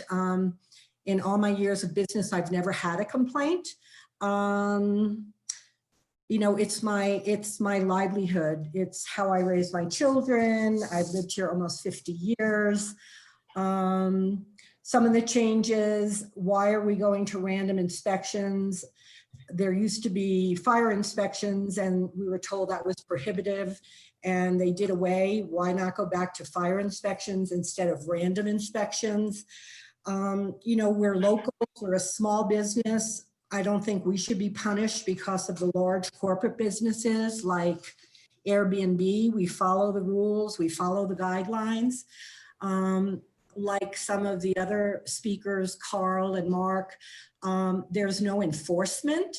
There's never been enforcement. I know, no offense to you, Director Isaacson, but there has been a huge volume of turnover in the land use department over the years. And you know, maybe with you at the helm now, you know, we can't get people to return our calls there. You know, we're in a pandemic and my little business, my small business, we manage 50 properties and we've lost over $300,000 worth of revenue since March. Tourism industry is suffering. We're not. That is the 2 minutes there, Marilyn. Okay. Thank you all. Thank you very much. All right, Chair, the next speaker is Stephanie Beninato. Stephanie, go ahead. I'm going to allow you to talk and you'll be sworn in and your time will begin. Thank you. Do you swear under the penalty of perjury that the testimony you're about to give is the truth, the whole truth, and nothing but the truth? I do. Your name and address for the record. Stephanie Beninato, P.O. Box 1601, Santa Fe, New Mexico. I am happy that you are making civil fines rather than criminal penalties. I think that that will be easier to enforce. I am concerned about some of the provisions that I don't think are going to be easy, like a 75-foot separation of short-term rentals. We actually have about the same number of unpermitted short-term rentals as we do for permitted rentals. And I think the problem is, in fact, enforcement. And the city has been putting off enforcement for at least 3 years, even though they say they're acquiring the ability to do that, more staff, programs, third parties, etc., but nothing changes. And I do like the idea that one short-term rental per owner, because again, I think it is speculation. I think it definitely affects the availability of more affordable housing. And I think it's a huge issue in neighborhoods like South Capitol, where I've lived in 3 different places. And again, it can be very disruptive in terms of feeling like you are part of a neighborhood. And the whole thing about parking RVs on the street, or, you know, I mean, again, you see a lot of that actually in my neighborhood. And it just feels like, is a person in the RV? Are they actually in the home? I don't know, it just interferes with a sense of neighborhood in many ways. So I appreciate that that will not be allowed, supposedly. But again, it's all about enforcement, and enforcement has always been the problem. And we need to know it's not just Airbnb that's doing the taxation, you know, taking taxes and sending it to the city.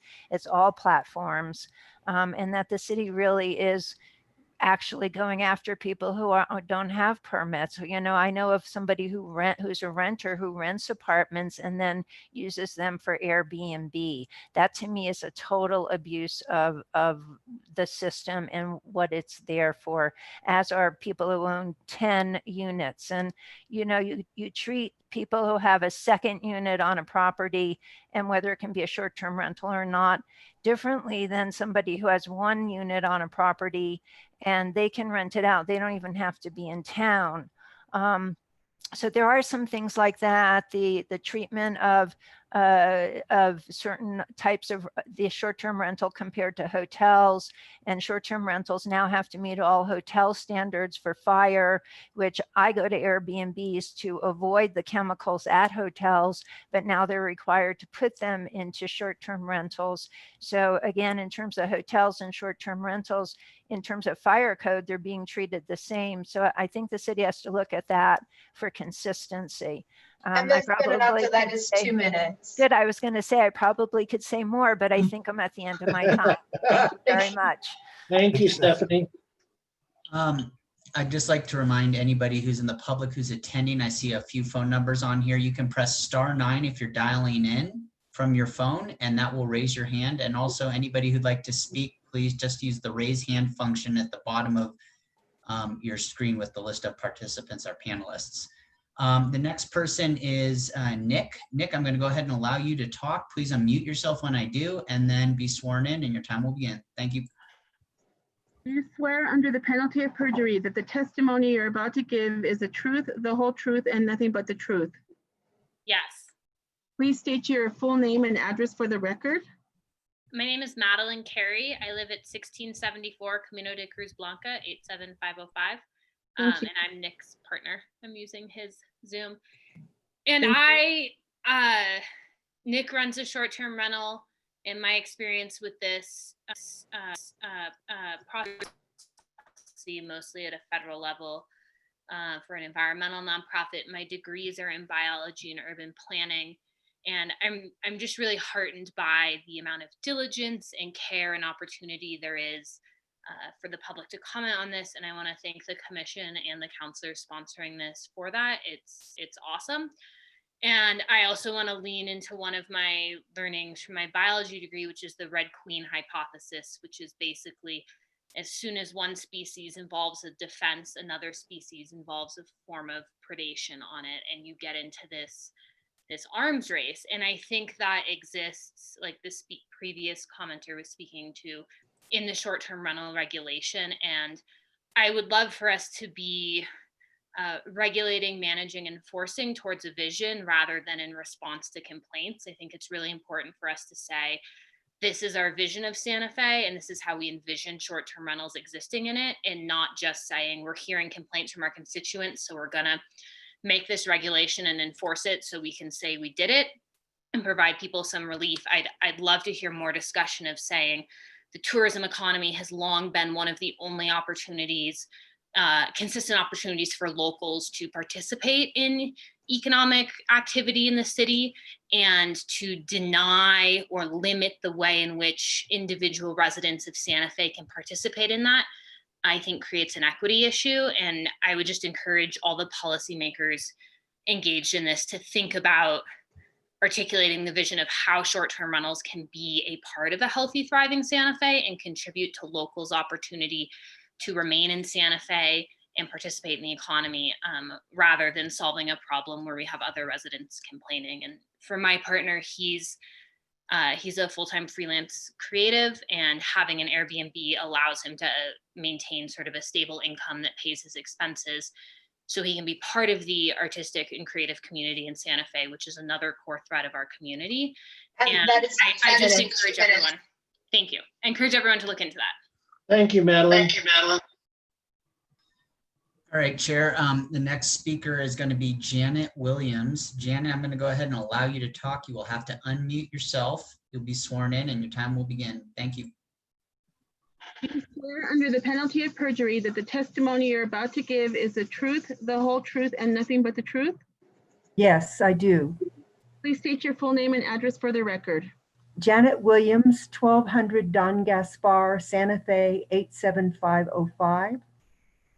And I'm speaking on behalf of these amendments. I believe they're important to the situation we have here. My daughter and her husband moved back here and live on Apodaca Hill. They have 2 neighbors across the street and 1 next door that are all Airbnb. They have no neighbors. These STRs are destroying the fabric of our neighborhoods, and we really need to get them under control. I think owning 1 at a time is a fine thing. Having a guest house to rent is okay. I just don't think that we want to have people owning 50 different Airbnbs to make a profit. And I would like to see them limited, and I do approve of these amendments. Thank you. Thank you, Ms. Williams. Chair, the next speaker is Mr. Eric Infield. Mr. Infield, I'm going to go ahead and allow you to talk. Please unmute yourself and be sworn in, and then your time will begin. You swear under the penalty of perjury that the testimony you're about to give is the truth, the whole truth, and nothing but the truth? I do. Thank you. Please state your full name and address for the record. Eric Infield, 612 Old Santa Fe Trail. Thank you. Well, interesting. I've lived here most of my life. I have invested in the BCD zone. I own in both the rail yard and also in the area around Griffin and Staub. I had an Airbnb. I don't presently have an Airbnb, but I'm confused about the BCD district and its relationship to this residential ordinance, because I think it was an absolute mistake to include the district in this ordinance. And I'm also feel it was short-sighted because the dynamics of a downtown area in a city require visitors too. I've heard a lot of people talk about there's more visitors here. I've lived here for 48 years and have enjoyed a successful profession here in architecture and have worked with all the city agents and officials before, but to include a BCD in a residential ordinance isn't right, because right now you could build a restaurant and bar next to a house in a BCD district. And that's important for you guys to think about, because that's who you're impacting in the BCD districts, and that's how you're going to restrict it. This idea that one person can only own 1 unit makes no sense economically if you own real estate or if you understand real estate ownership. It makes no sense at all. There's a lot to think about when you change a district that is in the center of the city that should be vibrant and have people coming in and out. I'd almost rather have a family stay 3 days with their dog next to me than have a restaurant and bar. But that's what you're talking about if you eliminate the residential use in the BCD, which is what this would do. And that's 2 minutes, Mr. Enfield. Thank you, Eric. And Sorry about that. All right. So the next speaker is Pat Lillis. I also have a speaker after Pat. It's Karen Heldemeyer. She had some technical difficulties, so she emailed me her comments. So I'd like to read those for her because of her phone wasn't working correctly. Pat, I'm going to go ahead and allow you to talk. Please unmute your microphone once I do and be sworn in. Thank you. I swear under the penalty of perjury that the testimony you're about to give is the truth, the whole truth, and nothing but the truth. I do. Please state your full name and address for the record. My name is Patricia Lillis. I live at 2119 Conejo Drive. Thank you. I appreciate that the short-term rental changes recognize the negative effects short-term rentals have had on Santa Fe's long-term housing and on our neighborhoods. As written, any natural person from anywhere can obtain 1 short-term rental permit. Primary residency, which is usually 6 months or more, is not a requirement. Denver, Boulder, Charleston, Portland, Oregon, and so many other cities have chosen a primary residence requirement in residential neighborhoods as the only option to address short-term rental speculation and housing challenges. My 2 main requests. First, I would like this ordinance to consider allowing one short-term rental per primary residence in residential neighborhoods. One permit per household can be for the main house or a guest house. Second, on page 17, all current rentals are grandfathered in for all time. How does this address housing issues and neighborhood complaints right now? Please consider a grandfather clause of 2 years, a generous amount of time, and more than many cities have allowed. Other details. Please include anonymous complaints. Anonymous complaints help identify illegal rentals and provide safety for anyone making a complaint. I do know that a year ago, anonymous was not a possibility. Post short-term rental permit numbers instead of a business license. And third, the owner's name and names on the permit must match all the names in the deed. To sum up, short-term rental abuse takes homes away from people and families who are primary residents of Santa Fe. Short-term rental regulations need to be reformed, and a primary residence requirement is the best way to do that. Also, And that's time, Ms. Willis. Okay, thanks. Thank you, Thank you very Pat. much. All right, Chair, there is a phone-in caller from a phone-in. I'm gonna allow, who has their hand up, I'm gonna go ahead and allow you to speak. So unmute yourself or just go ahead and speak. I'll allow you to talk right now and you'll be sworn in and your time will begin. You're unmuted. Thank you. You swear under the My penalty name of is, You swear under the penalty of perjury that the testimony you're about to give is the truth, the whole truth, and nothing but the truth? yes, Please state your name and address for the record. Nancy Bookbinder, 426 Abeta Street, Santa Fe, New Mexico. Thank you. I want to concur and second everything Ms. Lewis said. One of the things that's core to these conversations is defining what we all mean in Santa Fe by community. We use the word a lot, but we talk about a community that doesn't have adequate housing. It's a key issue here. Long-term rentals are fine in a neighborhood. Short-term rentals tear at the fabric of a neighborhood, not having neighbors or knowing who those neighbors are. Having those people come into your neighborhood and not respect your own property, having their dogs come onto your grounds on a regular basis, and do things that they shouldn't be doing, which our neighbors who we all know do not do. We came here from San Francisco. Someone spoke on this phone about living in San Francisco. San Francisco recognized what short-term rentals were doing to the fabric of the neighborhoods.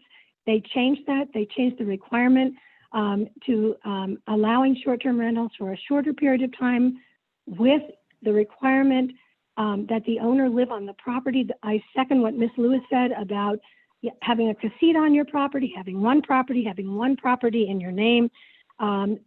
But if we want to talk about community and what neighborhood means, we really have to support the people who want to live here. And people who have hotels are here to serve the people who come and support tourism. Again, a short-term rental and having one rental per individual is fine, but the neighborhoods are not really here to have people coming in 1 night, 2 nights, 3 nights, and disrupt what goes on in our neighborhoods and preclude the opportunity for Santa Feans to be able to live in these neighborhoods. If people are concerned that they've made investments, look at what the market is like today. Put your place up for sale. It'll sell in the next 2 weeks.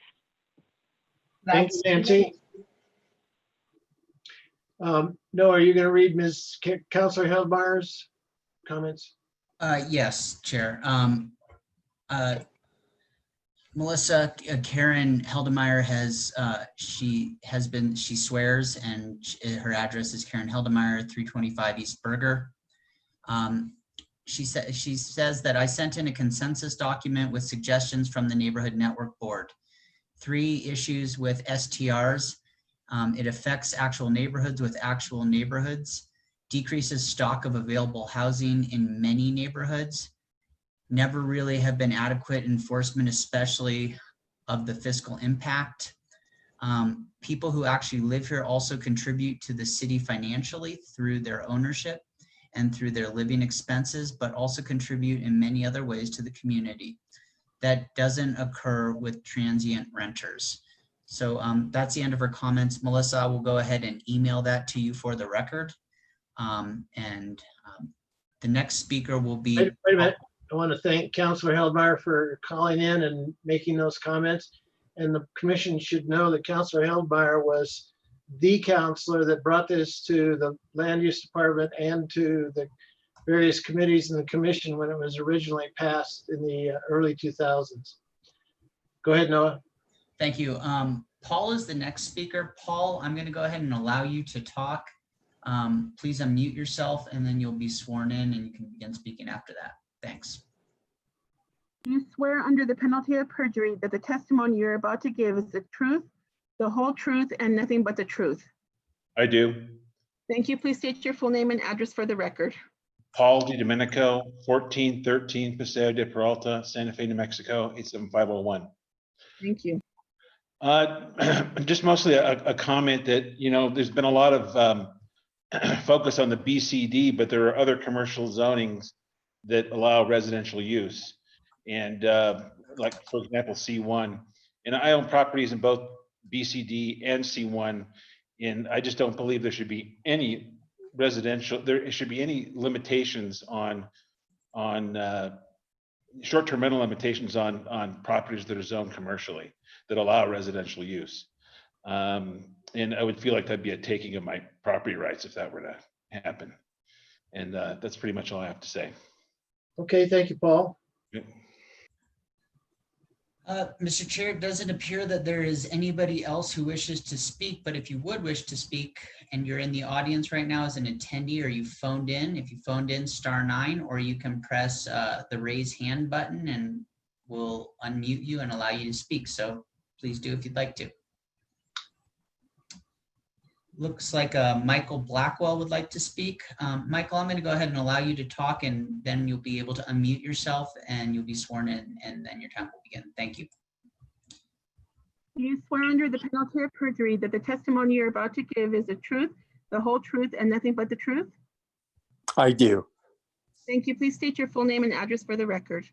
Yeah, my name is Michael John Blackwell and I'm at 709 Don Felix, Unit D. Thank you. And I just had a concern, which I guess you may not be able to answer, but I know a lot of the short-term rentals bring in revenue to the city in terms of gross receipts tax.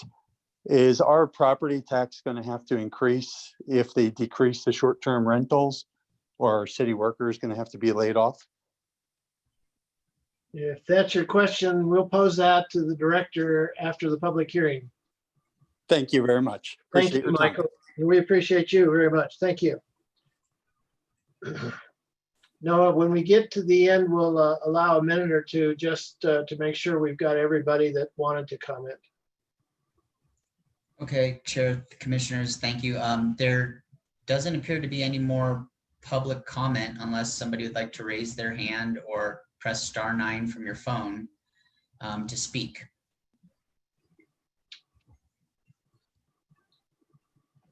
I show that there are 54 attendees still on board. I don't know how many we've heard from, but it sounds like some are attending but not wanting to comment. I don't think we've heard from 54. Nothing? No. All right, ladies and gentlemen, we're going to close the public hearing on this matter and go to the commission for questions to staff.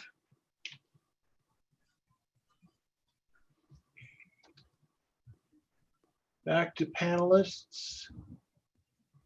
Let me start with Director Isaacson. Do we have, I'd like a general overview of the enforcement activity. I obviously have sat in the same chair you sat in. I was there when this ordinance passed.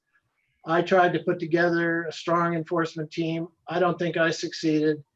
And to my knowledge, since then, there's been no particularly success in the enforcement. Do you have any statistics available about enforcement in short-term rental activity.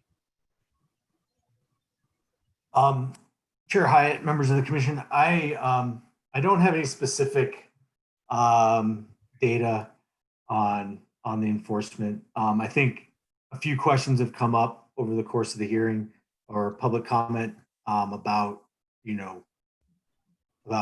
enforcement and enforcement related issues. Right now, our short-term rental enforcement is somewhat challenged by our ability to respond in a timely manner to the types of issues we encounter. And what I mean by that is, if a neighbor is experiencing a noisy short-term rental unit, let's say in the evening, late at night, by the time we've received the complaint, we are not in a position to actually pursue that potential violation. It's the next day, we'll go out to the site. We can't verify that there was any sort of activity that violated our noise ordinance. And so we have a difficult time enforcing or verifying that complaint. So that's one challenge. I think another set of challenges is the ordinance as it's drafted contains some provisions that are just inherently difficult to enforce, either because they lack clarity or we don't have the tools at our disposal to actually verify that something's been done counter to the rules and stipulations of the code. So that's another challenge, and that's one of the guiding motivations of what we've endeavored to do with these proposed amendments, is to provide clarity in areas where the existing ordinance was unclear, and to simplify where simplification was necessary to allow for better interpretations of the rules and to assist us in our enforcement of the rules. I think a lot of, in my experience, what happens with enforcement is we become aware of an issue, but oftentimes it's not clear as to whether or not an infraction has actually occurred because the rules are so unclear in how they're written. I know when Sally first presented, when she first began working on this and presented it to the city attorney's office, one of the comments she received was, the ordinance as drafted is very difficult to enforce. And so that has been, to your earlier question that you sort of kicked off before we went into the public comment session was, what's your opinion on areas of weakness and do the amendments address them? I think one of the areas of weakness is just the drafting of our current ordinance. And I think we have made significant strides with these proposals to strengthen areas where we ran into difficulty in enforcement. I think we've made some important strides in the department over the past 18 months. First under Director Carol Johnson and then continuing under my leadership. I think we've done a good job of aligning our human resources to our technological resources. We now have better tools at our disposal, specifically with the switch over to our EnerGov permitting system.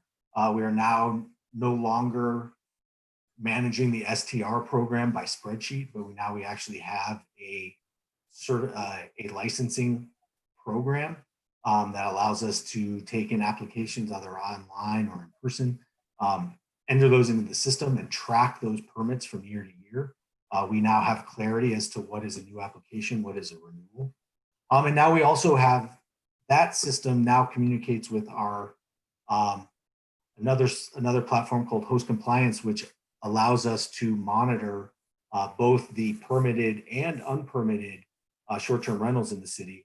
And by comparing the lists that both are generating, we have a pretty clear picture of who's operating sort of outside the lines of our regulatory system. And so that will, I think, we have not to this point leveraged that synergy effectively, but I think we are now in a position to take advantage of that. And I think strengthening the ordinance in terms of its enforcement and the enforcement tools that are presented through the civil penalty system, I think will make significant, will make us significantly better at enforcing our existing short-term rental situation here in the city. All right, well, I'll come back to that in a minute. Commissioner Clow, you're recognized.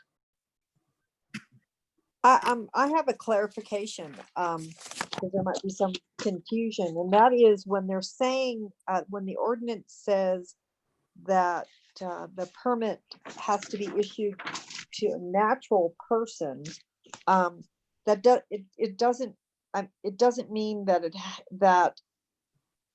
I think it doesn't mean that the house can be deeded to an LLC. It's just that the person that whoever applies for the permit has to have their name on the permit, but the house could be deeded in an LLC. Is that correct? Sally? Thank you, Chair Hyatt, Commissioner Clow. That's correct. The intent of the natural person provision is to ensure that the permit itself is held in the name of an actual human being and not some type of legal or business entity. So in the situation where you have a real property that's owned by, say, an LLC, I think typically you would have like an operating agreement that would specify managing members with authority to bind the LLC, sign documents on its behalf, and those people with that authority to act on behalf of the legal or business entity are the ones that could obtain the permit. If it's a held in trust, that would typically be like a trustee. So the intent is to have a human identity for the permit. It does not at all restrict the manner in which the underlying real property is owned.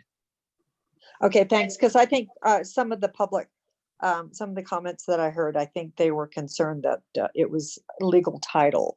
That it may be appropriate to add a sentence or something to further clarify that. I think that, yeah, I think that would be good because, people do own properties in LLCs for liability protection or in trust and other issues. So that's all I have at this point. Okay, Sally, would you work on, in the meantime, would you work on an appropriate sentence for us? Is it all right if we just sort of have a concept? Sure. I don't want to lose track of additional substantive input and discussion at this point. All right, good. Eli, back to you. I don't understand the argument about the BCD and why they should be treated differently than hotels. Can you explain that to me, please? Why they should be treated differently than hotels. That is not, I don't know if we directly contemplate that question through these changes. I know the changes that are proposed in this draft, one of the motivations behind that was to simplify our program. Rather than making a distinction between permits and registrations, it was felt that it would be the short-term rental program would be easier to administer and manage and enforce if we just had one license type of a permit that all short-term rental operators applied for and received. And do you think that they should be treated differently from hotels? I don't understand why that doesn't make sense. If they're in that district and they're competing with hotels and other kinds of institutions like that, why shouldn't they be treated that way? Yeah, I think that is certainly, and based off many of the comments we received both this evening and leading up to tonight's meeting, I think that is certainly an area that warrants additional consideration.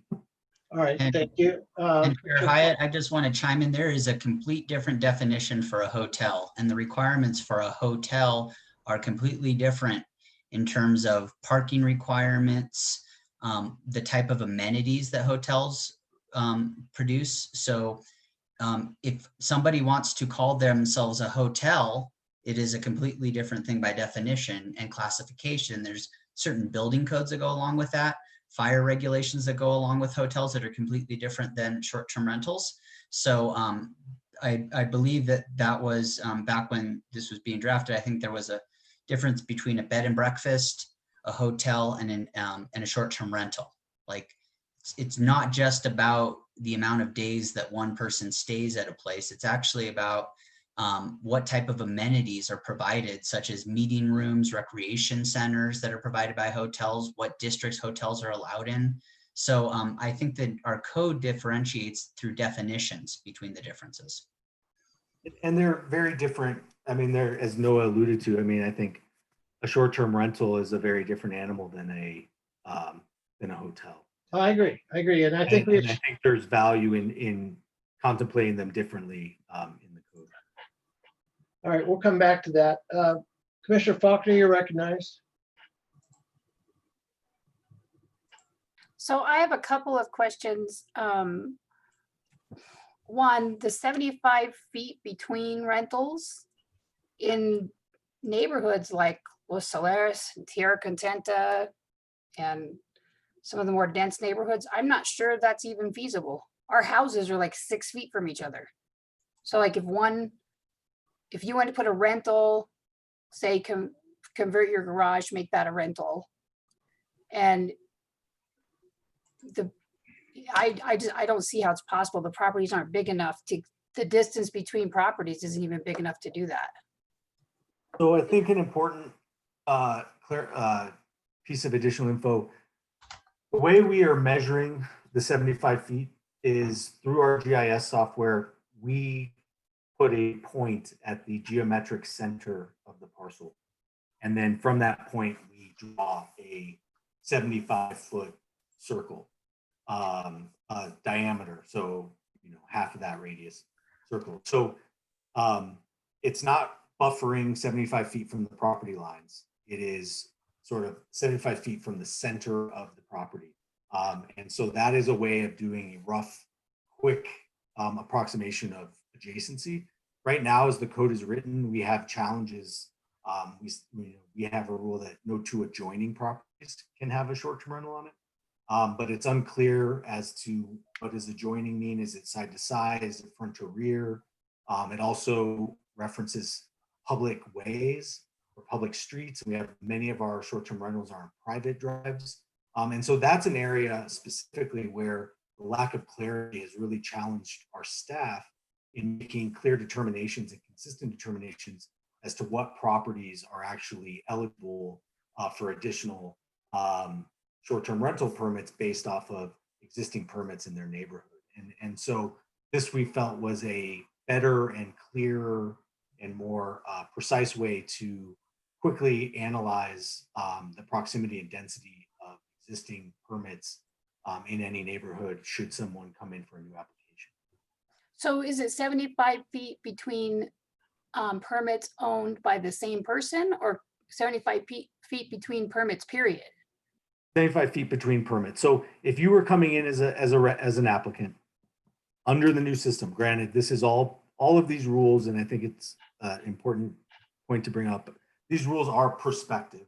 So, people with existing short-term rental permits aren't going to have to give up permits if they're within 75 feet of a neighbor. But moving forward, if you were to come in and apply, we would have our GIS map open. We would have all of our existing permits marked. There'd be a pinpoint on all of those properties, and we would have those all buffered by 75 feet. If you came in and applied for a permit and we noticed that your point was within one of the rings of another point, you would not be eligible for a short-term rental. Right, so that's my point. It's going to eliminate the ability for anyone in these dense neighborhoods. My property where the dwellings are is not 75 feet wide. Like, so your property might not be tight. 75. Yeah, The so properties your are property so might tight. not be 75 feet wide. So if your neighbor has one, you may not be eligible. Yeah, to me, that's actually excluding massive numbers of people who could benefit from this in their retirement years.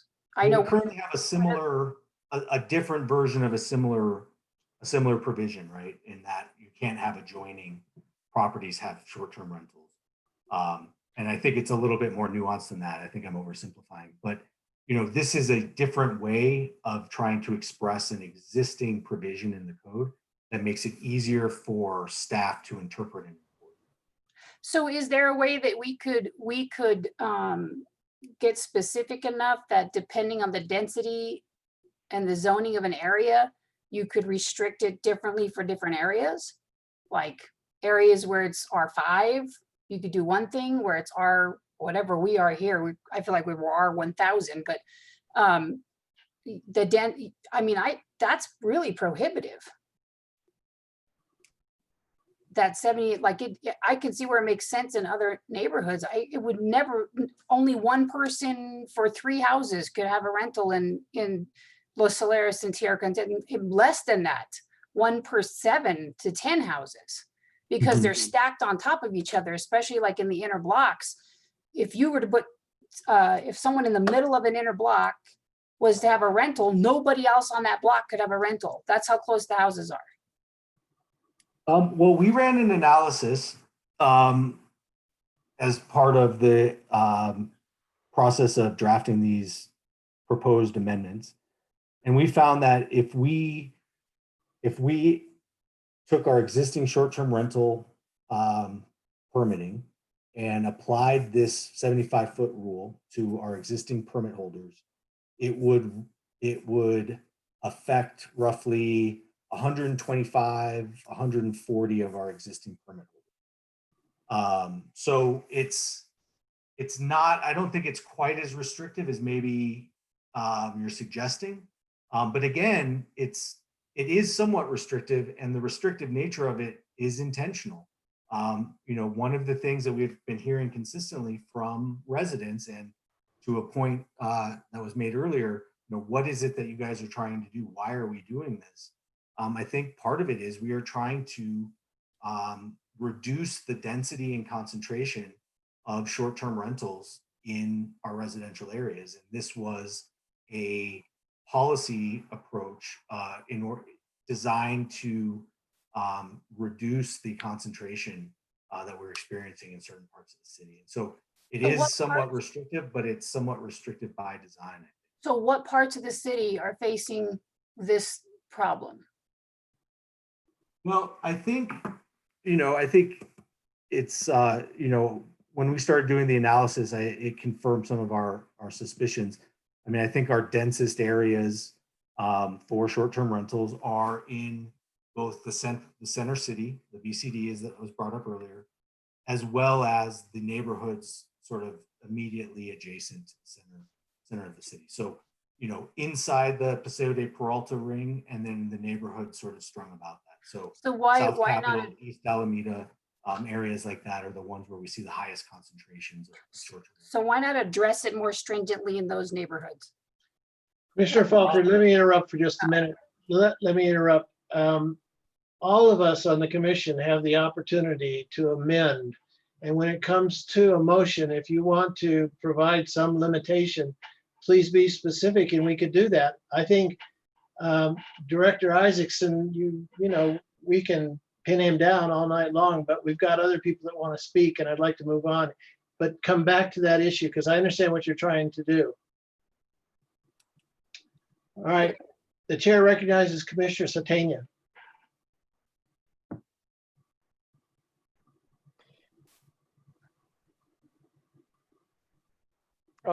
I just want to understand the natural person, a limitation of one short-term rental per natural person. For example, would a married couple, since there's 2 individuals, could each one of those individuals own a short-term property? I would defer that question to Sally. Yes. Commissioner Satania, my answer is yes. So it's 1 per human. So 1 per human, and you have a married couple. So married couples actually have the advantage of actually having 2 properties and being within the law. Is that correct? Arguably, yeah. Okay. I guess since it's community property, you could frame it that way. Sure. And so a single person actually wouldn't have the same economic advantage as a married couple, given this the way it's set up, that it's only limited to 1 per natural person.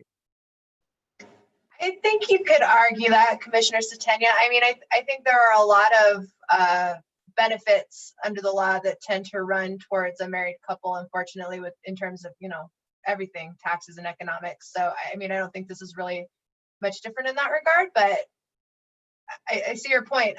In terms of per family or per household, if you're a single person household as opposed to a married couple household, that would be a difference. And the question is, have you guys considered this, and do you believe that it complies with the law?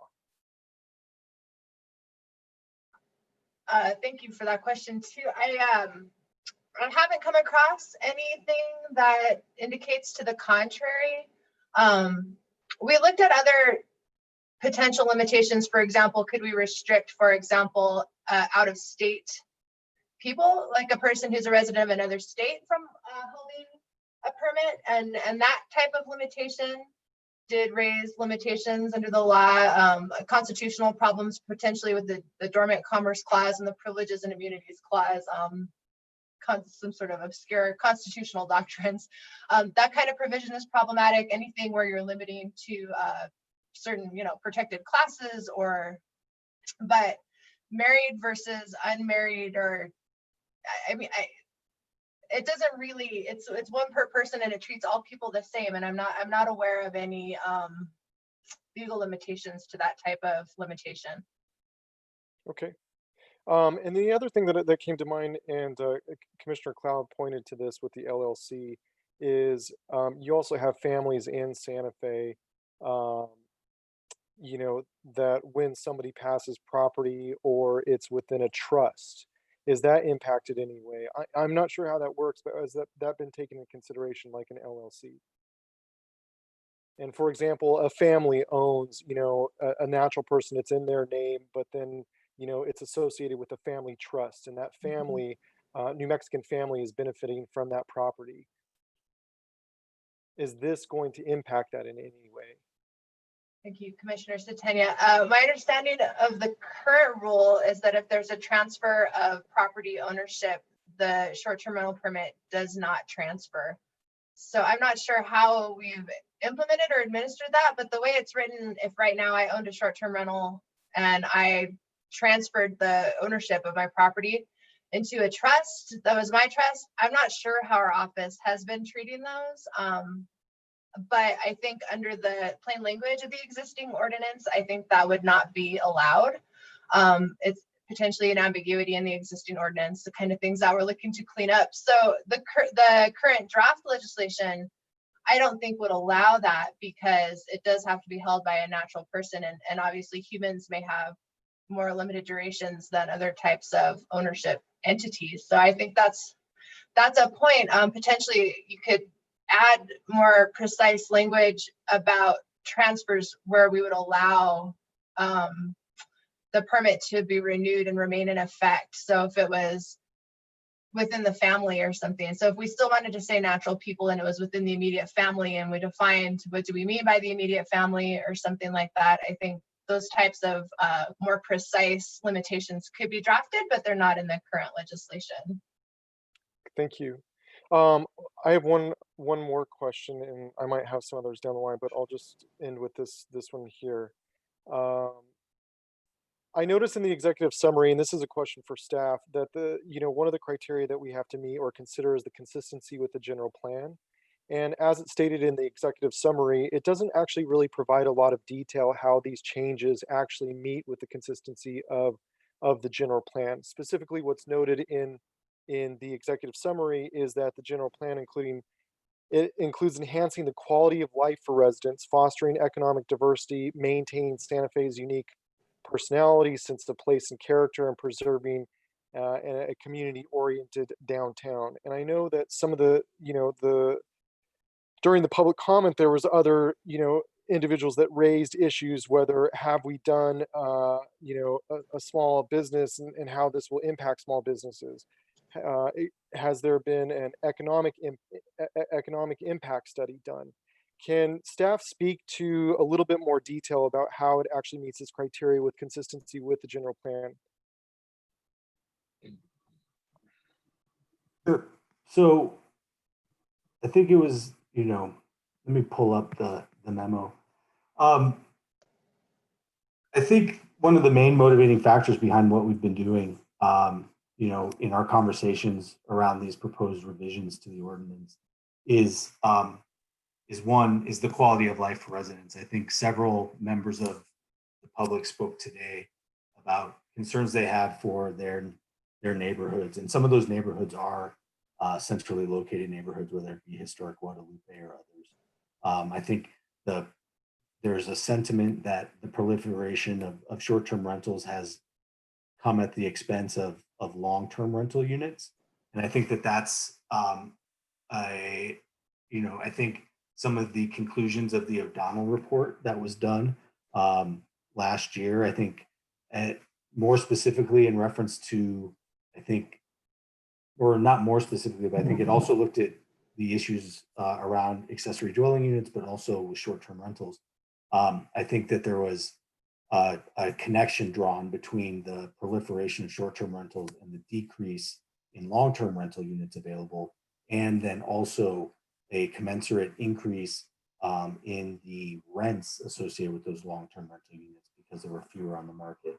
I think there's also a connection made in that report, although it was difficult to sort of quantify in a precise way, a connection made to the proliferation of short-term rental units and the rising costs of housing in Santa Fe. And I think the number that was used in that report was Ms. O'Donnell attributed roughly 20% in the increase in average home prices in Santa Fe to the actual the direct cause of that being, more short-term rental units in the city. And so I think what we're talking about tonight, I think does speak to this notion of quality of life. I think one of the people who spoke today also brought up the notion of economic diversity. I think long-term rental units, having those available on the market is important to our local workforce. And if we are moving in a direction that solely is sort of relying on tourism for our economic base here in the city, I think we are seeing now the vulnerabilities that causes in our local economy. And I think that having more rental units on the market allows us to have people in more diverse portions of sectors of our economy living here, working here, having families here, and it makes us a little bit more resilient to things like the economic and health crisis we're dealing with now. Got it. Thanks for providing the additional color, Director Isaacson. I just wanted to also point out that there has not been any economic impact study done with regards to these proposed changes. Is that correct? That's correct. There has not been an analysis of these proposed changes and the potential economic impact of these changes. I do think that some of the decisions that were used or some of the decisions that were made in preparing these proposals did rely on the study that was done by Ms. O'Donnell last year. And so that economic impact study did inform these proposed changes. However, an analysis has not been done on these changes themselves, if that makes sense. Got it. Chair, I don't have any other questions at this time. Thank you. Commissioner Lawrence. Thank you, Mr. Chair. First, I did want to chime in on Commissioner Faulkner's point about the 75 feet. And I would just say that I really support the idea of a radius and limitations in that regard on short-term rentals. I don't know if 75 is the right number, but I can say that I often have real concerns about the possibility of having short-term rentals on multiple sides of me at one time. And I feel like that's a good way of addressing that issue. And so I like the radius for that reason. I wanted to ask staff about their reasoning for coming up with the one as opposed to perhaps 2 or 3. We heard from a few small businesses, individuals who have a couple of short-term rentals, and I was wondering if you could explain how you determined that 1 should be your recommendation. So please Ms. Paez jump in here if I miss anything, but I believe the one came about from conversations, and this was also brought up during public comment. Questions about primary residence, and I don't think the team that was working on these proposals felt comfortable limiting short-term rentals to folks only at their primary residence. And however, it seemed that limiting it to one per natural person was a way of sort of achieving some of the same outcomes of restricting short-term rental permit holders to primary residences. Does that make sense? So it was sort of a move in that direction without going quite that far. And that's how the notion of one came up. You know, we have been receiving some of the comments we have been receiving over the past week, you know, may suggest that that's another area that may warrant some further consideration. But that was the sort of basis for this initial round. Thank you. And related to that, I was wondering if you considered and rejected any other possible ways of limiting the speculation, which is clearly the problem that needs to be solved. You mentioned the primary residence requirement. Is there anything else that you looked at and decided that you didn't want to pursue that anymore at this point in time? Well, as Ms. Paez alluded to earlier, you know, we did investigate the legality of restricting permit holders to local residents, trying to cut down on some of the out-of-town speculators that are, you know, buying second homes and using them as short-term rentals when they're not here. I think we felt that was probably not an appropriate path to pursue.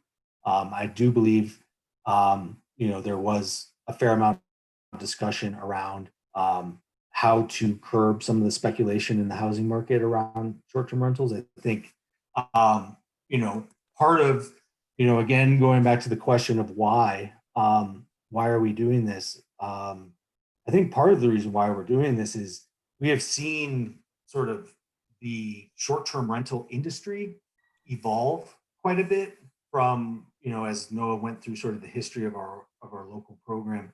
From when we first started with short-term rentals in the early 2000s to the latest revision in 2016 to now, there's been this rapid evolution towards, you know, an industrialization, for lack of a better word, of short-term rentals.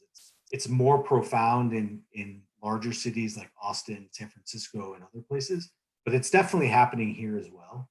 And so this one per natural person was definitely seen as a way to push back a little bit on that trend that we're seeing in the industry as a whole, and really try to limit the growth of short-term rentals as an industry here in Santa Fe, and really have it be more about, again, preservation of neighborhoods, having it be, you know, a program where there is opportunities for people to supplement their income through an STR, but this is not a big business, because I think the feeling of the committee was, you know, if short-term rentals does become a big business, it will become a big business at the sort of detriment to many of our great local neighborhoods. Thank you for that. I appreciate the explanation. I think that the reasoning is really sound. I will just say that I feel a little hesitance about just one as opposed to perhaps 2 or 3, maybe with increasing fees as a way to obtain more funds from people who are running it as a small business, something like that, just to throw another idea in the mix. But I do appreciate the explanation. And Mr. Chair, I don't have anything else. Thank And if I could just follow up with one thing, you know, we heard this evening from many property owners or many property managers. You know, I think is my understanding, and I'm not a short-term rental operator, and I think that's really an important point to make. I think the reason why meetings like tonight's meeting are so valuable is because we get the input from people in our community that are professional short-term rental operators, and I think that input and that insight is extremely valuable. So I really I'm very happy that we had the level of interest we've had in this meeting tonight. I think it's been very informative. But it's my understanding that oftentimes with short-term rental, these operator management companies, they're operating short-term rentals for private owners, right? So they are just managing the listings, doing the rentals, doing the turnover and things like that. But they actually oftentimes don't own that unit. So people in that situation probably wouldn't be impacted by some of the proposed changes we're suggesting. So that's just something else to keep in mind. And again, every operator is structured differently, and I'm sure I misspoke and somebody's going to let us know that that is in fact not the case and all of that. But my understanding of some of the way some of these property management companies work is they're managing privately owned units on behalf of the owner, so, for what that's worth. Thank you. Commissioner- And I'm sorry. Oh, no, I didn't realize you weren't through. Go ahead, please. No, I just wanted to say that I also appreciated all of the comments, and I also learned a lot from all of the public comment this evening. I'm sorry, Mr. Chair, I'm done. No problem. Commissioner Cloud? I have a couple of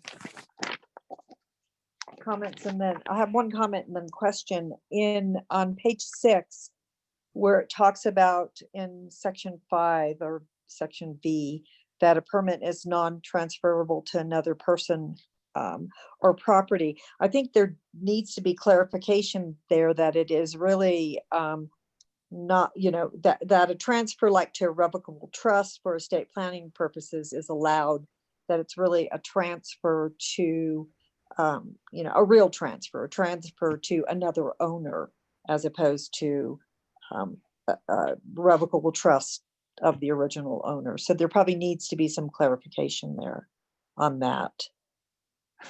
And maybe Sally could work on that.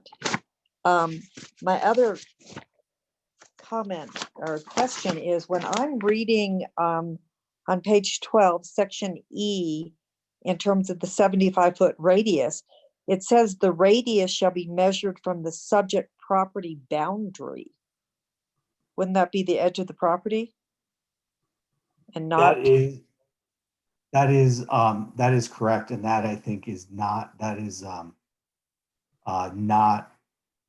accurate to my understanding of how we were interpreting 75 feet. So thank you for that note. Okay, so and then the next issue I have is I'm confused about the exception in terms of an application for a short-term rental unit that complies with the requirements of a accessory dwelling unit. So it's excluding the 75-foot radius requirement. But can you explain that? I don't really know what that's saying. You want me to tackle that one? Yeah, Chair Sally. Yes, please, Sally. Thanks, Chair Hyatt, Commissioner Cloud. The accessory dwelling unit statute or ordinance rather, it has an allowance for short-term rental on the property only if the owner resides in one of the units. So if you have a property with a principal dwelling unit and an accessory dwelling unit, under our accessory dwelling unit ordinance, you're allowed to rent out both the principal and accessory units for long-term rental. And if you want to rent one of them for short-term uses, you must reside in the other one and can't rent it out. And so this is like a little nuance that really is more of like an actual permanent residency requirement, in that if you're going to be renting out an accessory or principal dwelling unit on your property for short-term uses, you need to live in the other one. And if you're doing that, you're not going to be subject to that same limitation of density. And I think that the reasoning of the sponsors on that was sort of, if you're there, living there as a permanent neighbor, and you're right there on site at all times, those kind of concerns about the damage to the character of the neighborhood are mitigated by having you there as a permanent person on the property. And so if you're applying for a short-term rental permit for your ADU and you're there all the time, we would not refuse to issue the permit based on the proximity limitation. Does that make sense? So that's, yes, so that if you were within 75 feet of your neighbor who had a short-term rental, you could still have your short-term rental in your accessory dwelling unit. Right, because I think the way the ADU ordinance was written was really to encourage not allowing short-term rental of both units and allowing it as long as you're living in one of them. So I think to be consistent with that, we excluded it from the density limitation. Yeah, I think that's helpful. I mean, I think that's good. Okay. That's all I had. Thank you, Commissioner Faulkner.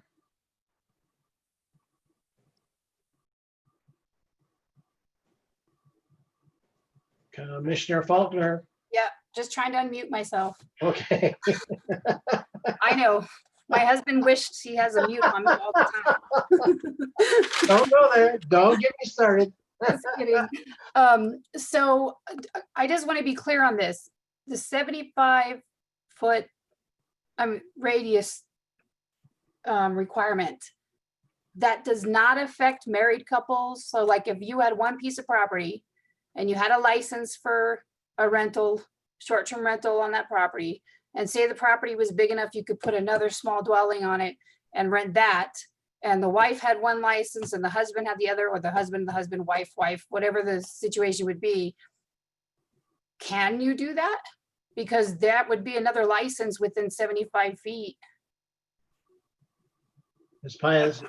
Chair, hi, Commissioner Faulkner. I don't think I don't think that's correct. I think that the density limitation is not linked to it. The discussion of one per person could potentially impact a family with more members, would have more opportunities within a family to have more permits, but only if they're spread out throughout town. So if my husband and I and my daughter all wanted to have a short-term rental permit, we would still need to find locations 75 feet apart or 75 that meet the density requirements set forth in the ordinance.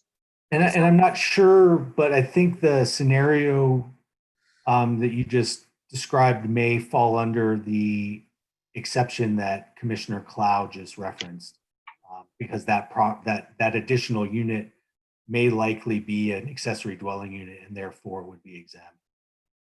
Okay, all right. Is there, and then one other question on the 75-foot radius.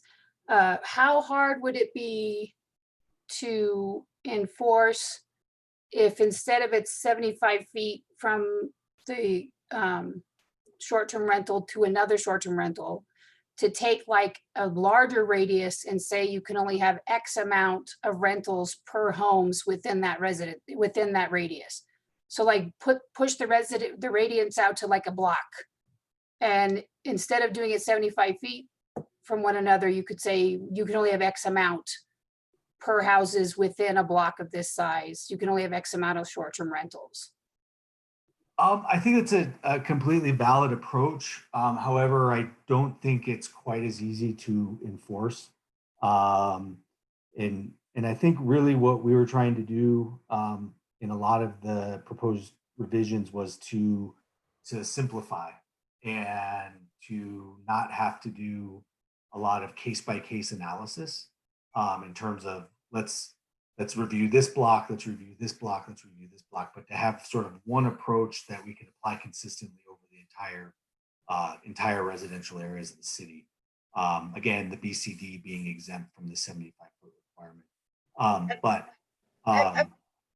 I just want to chime in too. I mean, part of the problem with our existing proximity provision is we talk about more than two adjacent on a residential street, but it's hard to even define what that means adjacent on a residential street. And in terms of defining what is a Santa Fe block, I think you get into a lot of trouble because blocks are not going to look anything alike. We have often like a small private lane with a whole compound of little homes, and so it becomes difficult to apply a kind of a universal metric. But the other thing that we did look at, just one more comment real quick, we looked at census blocks and census tracts. So that's another way that the city's already kind of broken up, and we talked about council districts. So there are potentially other more discrete boundaries than like a block or a street that one could use to kind of say within a census tract or within a council district or something like that. That is a potential where there's at least something more quantifiable in terms of what is the boundary. Yeah, and I wasn't meaning like literally a block, because I agree with you. There's no way a block downtown looks nothing like a block on the south side or the west. Like each part of the city has a different kind of block matrix. But I was thinking like expand it to 500, a radius of 500 feet, and you can't have more than 5 in the 500 feet.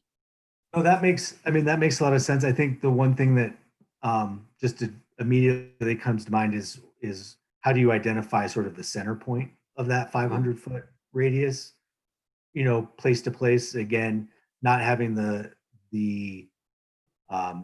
being in a city that's, a gridiron city where every block is some similar version of its neighbor. An approach like that, while valid, I think a super smart way to handle it in some cities, may not be so easily applied here in Santa Fe as Sally. What about by subdivision?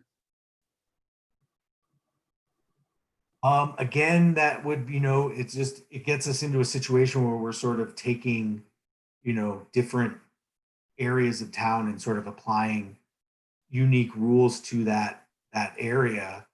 And that's one more thing that our enforcement staff and our permitting staff has to keep track of and analyze as they're reviewing these applications. And what we're trying to do is to remove those unique aspects that are, as much as we can, and try to make one rule that we apply as consistently as we can across the entire city when we're determining whether or not a property is eligible for a short-term rental permit or not. No, I totally hear you, Eli. I get what you're saying. I'm just struggling with, our neighborhoods are different in different parts of the city. And so I'm not sure there is a blanket approach. That's what I'm struggling with, is given how diverse our city is and how the neighborhoods are different, how I'm not sure a blanket approach is the best, like the most equitable way to handle. I totally get that. If I were staff, I'd agree with you, but that's what I'm struggling with. So when I'm asking these questions, that's what I'm trying to balance. And I'm totally, sympathetic to the point you're making, Commissioner. Again, we did sort of run a rough analysis over our existing, set of permits that were out there, and found that, when we ran it at different, we didn't just pick 75 out of thin air, right? We ran our analysis at, I think, at distances ranging from 25, I think, all the way up to 200. And we tried to find sort of the sweet spot where 75 seemed to work in most places in the city. We didn't see conflicts there. And the places where we did see a high concentration of conflicts at that 75-foot radius sort of aligned with areas of the city where there is an existing sentiment that there's too many short-term rentals concentrated in one area. And so we felt like that was an approach that spoke directly to one of our policy objectives and didn't have a lot of negative impacts in other parts of the city where short-term rentals aren't as prevalent. So I think that's kind of where we got to where we got. So just one more question, Mr. Chair. So the intent of this was the rentals that exist, the short-term rental licenses, their permits that exist now are going to be grandfathered in, right? Correct. So this 75-foot restriction was more to ensure that no more rentals could go into these densely, these areas where there's a high density of short-term rentals. I think it's twofold. I think one, it will restrict new permit applications in these areas.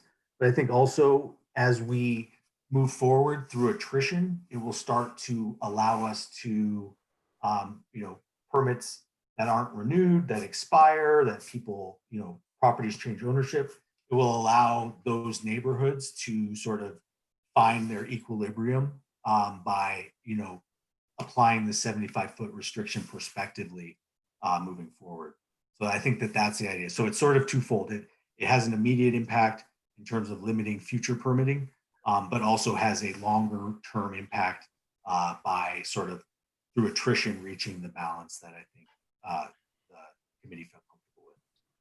Right, that's very helpful. Thank you so much. That's it for now, Chair. Commissioner Hogan, before I recognize you, let me just follow up on that same point.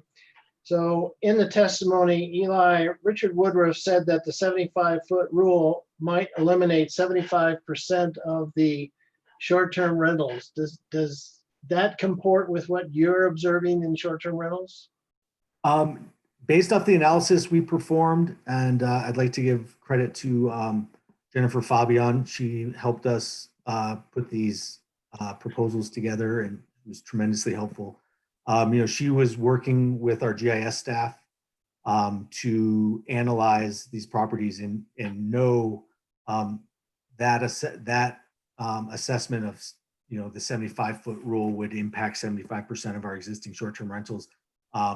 That did not bear out with the analysis we did. As I mentioned, we have roughly 800 short-term rental permits in the city, and we found overlapping conflict at the 75-foot radius of about 125, 140 existing permits. So that I don't believe is 130, 140 is not, by my math, 75% of 800.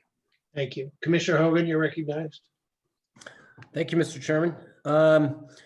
Anytime we're drilling down on ordinance changes, I think, looking at the policy objectives and things are really important. And I appreciate the outline of that.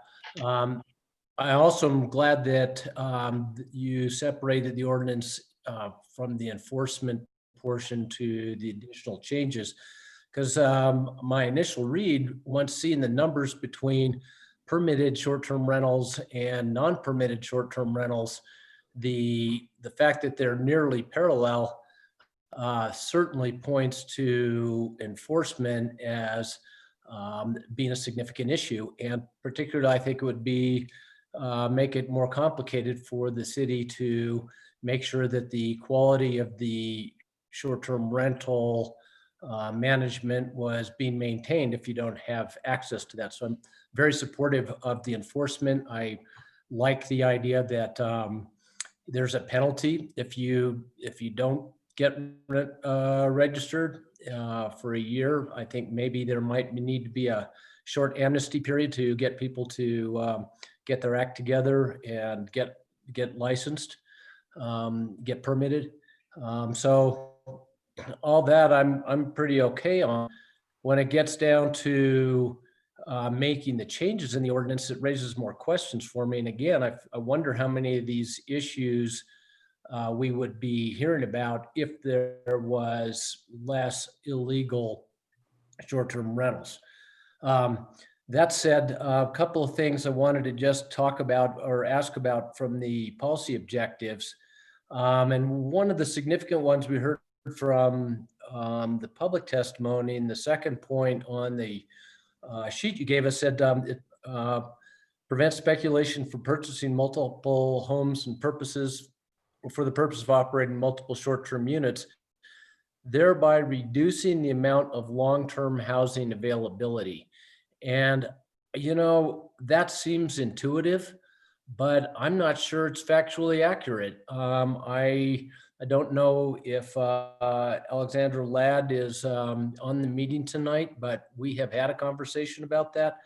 And it was my impression that, especially given the location of the majority of short-term rentals, that it's not having a big impact on the long-term rental market. So I'm wondering if anybody can address that question and substantiate that we are, that this explosion of short-term rentals is really cutting into the long-term market.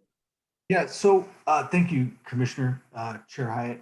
I don't have at my fingertips hard and fast numbers on sort of the push and pull, right? I think there's, as you said, it seems intuitive, right? That we have a fixed amount of housing units. If you push down on the long range, the short term, or the long term, the short term comes up, and vice versa. What is that? Is that it? Is it a one-to-one correlation? It's hard to say. I can say sort of anecdotally that we have noticed just with the current situation with the health crisis, the state's restriction on operating short-term rentals at full occupancy, that we have actually seen more than a handful of short-term rentals actually convert into the long-term rental market. And that, Right. and when we anticipate that trend to continue, should these conditions continue, and I would also expect sort of a reversal of that trend should tourism pick up and there be a higher demand in the short-term market. So I do think there is a relationship there. The exact nature of that relationship, I don't think is super well defined, but I think one does impact the other, and vice versa. Well, I think it'd be good to drill down on that a little bit more, because again, I think a lot of people will intuitively say that makes sense and take action, and that action may have a negative impact on a lot of people financially, including creating opportunities for locals to, do something with their property, increase their family income. So anyway, I would suggest that we get some more hard data on that particular subject. Well, there was, oh, excuse me. Yeah, go ahead. Sorry. Well, I was going to say that there is some data, available in the O'Donnell report in terms of STRs as percentage of housing stock, as well as, Ms. O'Donnell does, as I say, draw a connection to the impact of short-term rentals on affordable housing and housing prices overall. And I think there are also references to the impacts on the overall numbers of long-term rental units versus short-term rental units, and how that ratio has fluctuated over the recent years as the percentage of short-term rentals in certain areas has increased. Right. And I can't help but wonder how that number would change if the number of illegal short-term rentals were reduced. One of the other things that I want to talk about is the public safety risks, sort of talking about quality of life. There's sort of an implication that short-term rentals have less maintenance and care, and therefore become a blight on the neighborhoods that they're located in. I have seen somewhat of the exact opposite of that, where properties that were not viable for renovation, and I have seen some really nice historic properties in the downtown area that were able to be renovated and brought back to life because a higher income could be expected from a short-term rental. So I don't necessarily think that is a safe assumption that we're degrading the quality of neighborhoods by having short-term rentals. I think they're much more sensitive to presentation and curb appeal, because that's how they get advertised. When people are looking for them online, they're like going, oh, that place looks great. That looks like something I'd like to take my family there. So anyway, I'm just challenging some of these assumptions. Another one that comes to mind is increased traffic levels. I don't understand that necessarily. If it's occupied full-time, somebody's going to be making their number of trips a day in and out of their house or their unit. And now we're going to a short-term rental when occupancy, I know you're further restricting occupancy, which I think is a concern as well. And I don't know what the purpose on that one is, but I don't see how, if you cut down if you got 50% occupancy, that's going to be 50% less traffic than the average homeowner coming in, going out, going to the grocery store. So can anybody address that or talk to me about why traffic is inherently a problem with short-term rentals? I think just as a point of clarification, Commissioner, there's nothing in the proposed revisions restricting occupancy. That actually is the same in the existing ordinance and the proposed Is that ordinance. the same as current? Yeah, the occupancy restriction that I referenced a moment ago is more directly related to the public health order issued by the governor that has placed occupancy restrictions on short-term rentals during the public health crisis. So that is a temporary change that is not being imposed by the city, but rather imposed by the state. So the number of the discussion in the ordinance that or the packet that talked about limiting one rental per 7 days or something like that, that's in response to the coronavirus or that's the existing condition? That is the existing condition and is not a response to coronavirus.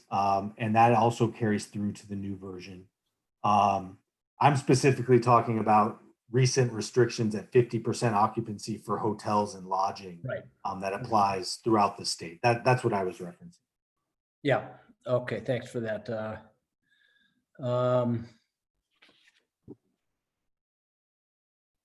Let's see. I think that I thought we got a lot of great public testimony.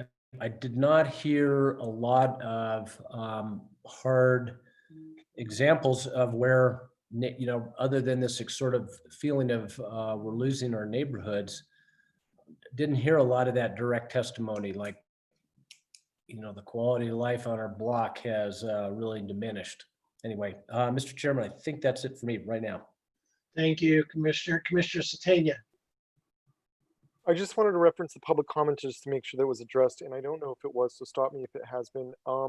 It seemed that there was a couple people at the beginning that addressed, and they even mentioned there was a petition for 700 signatures to put the BCD, to make it exempt from this.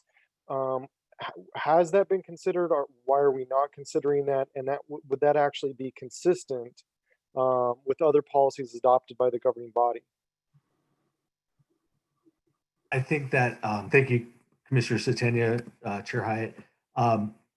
Thank you for that question. I think that based off the feedback that we've received both this evening and leading up to tonight's meeting, I think that questions about what we are doing and the proposed changes in the BCD probably warrant further consideration as we move forward through this process.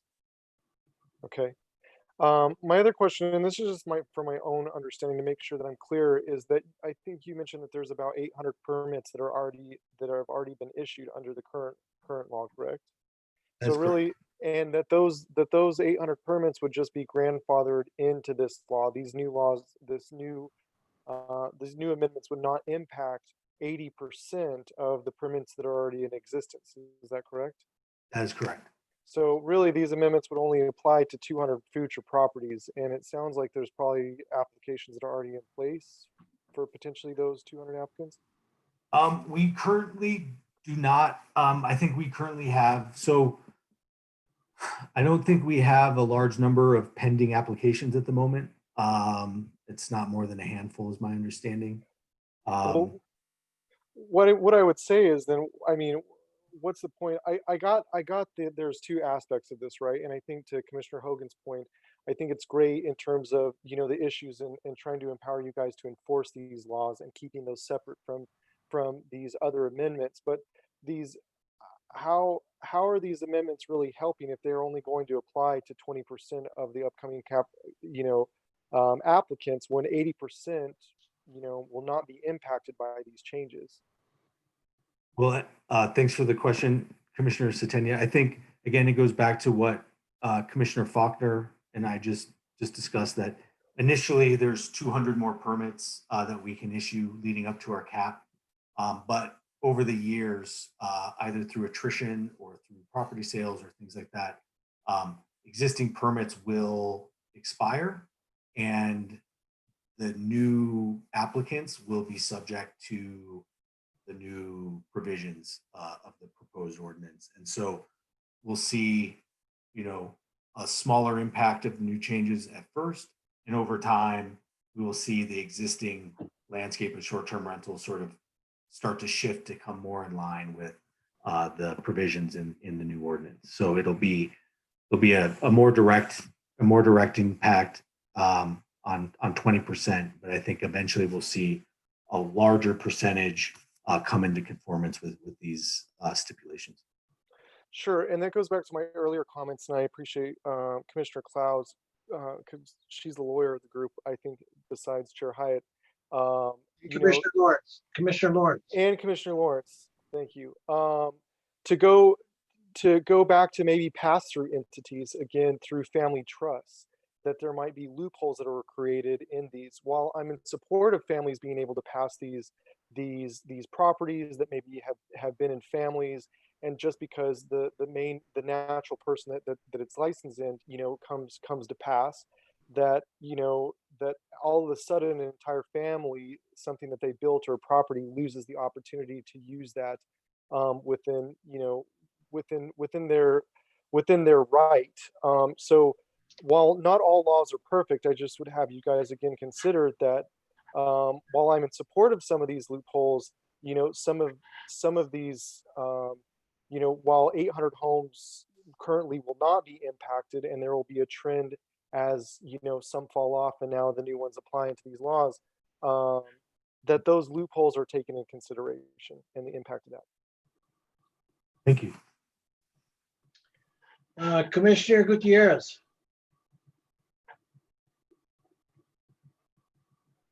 Thank you, Mr. Chair. Director Isaacson, today we were bombarded with additional correspondence. And I think that you said that this is the first time this has been heard and it will be heard more. Were there any other meetings or times that the public had to talk with land use staff about the changes to the ordinance? Thank you, Commissioner.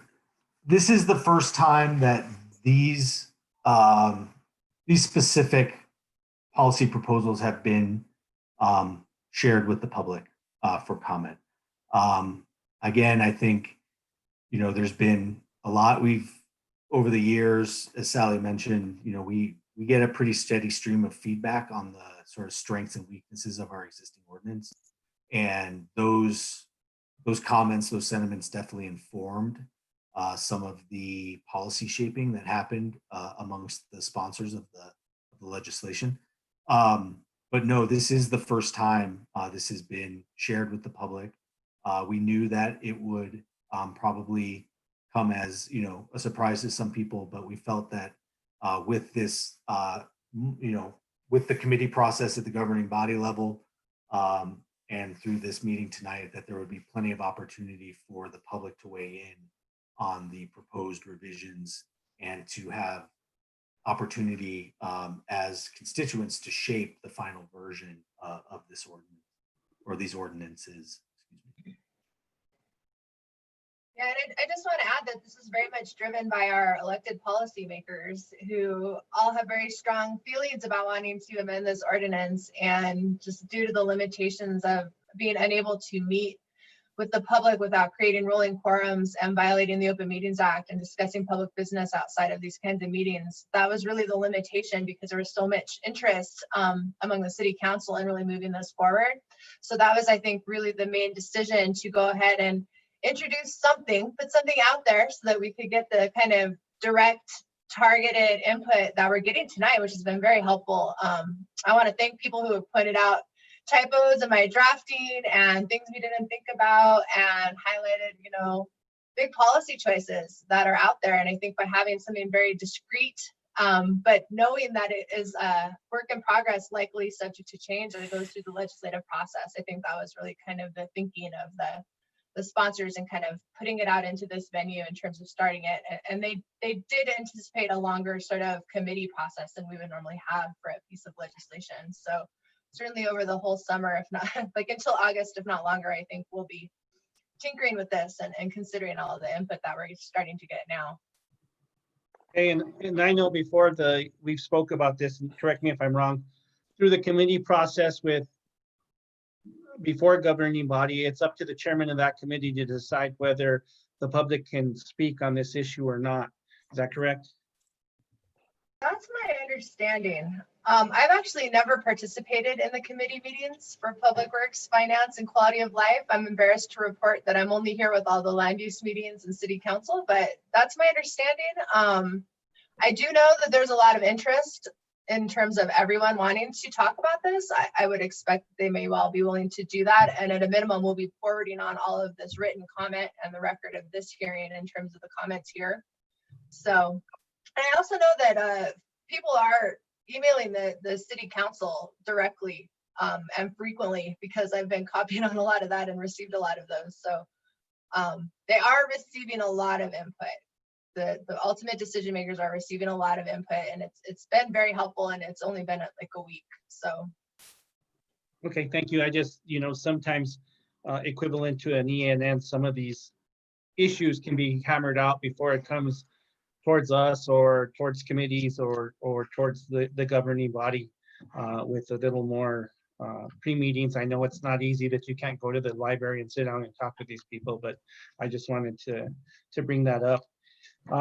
Moving on the, just so I'm clear, on the 7-day one stay limit frequency of turnover by maintaining prohibition on a rental of a short term more than once on a 7-day period, that's exactly the same as it was before, because it's in the policy objective, short-term rental, proposed regulatory approach.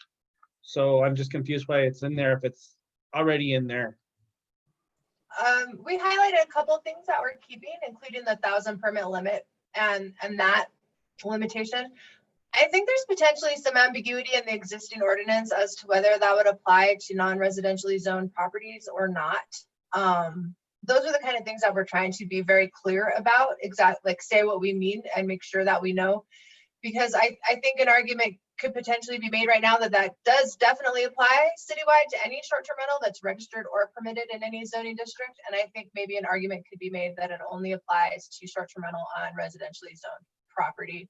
Of course, lawyers will find arguments both ways on pretty much any issue, but I think that's kind of a point, and I'm not sure how we've been implementing it, honestly. Eli might know, but it is an existing provision, and it's not expressly limited to residentially zoned property. I read it as general and applying citywide, but. Okay, so you're just trying to do some cleanup on that. Yeah, that's one of our, at a minimum, we want to do some cleanup and make it very clear what the intent is and what the rules are. That's an area where, prior to the new technology that I referenced earlier, that was a provision that was nearly impossible to enforce. Now with the new technology we have available to us, we still aren't in a position to be necessarily proactive and prevent those more than one rental within a 7-day period. However, now we can certainly verify if that has taken place with confidence and pursue an enforcement action based on that once we become notified of the situation. So that's an area where tightening up the ordinance language, adding technology, and giving our people better tools allows us to be better at enforcement of the short-term rental program in the city. So when you say technology, you're referring to the host platforms that will notify you if they think that there's been more or something else.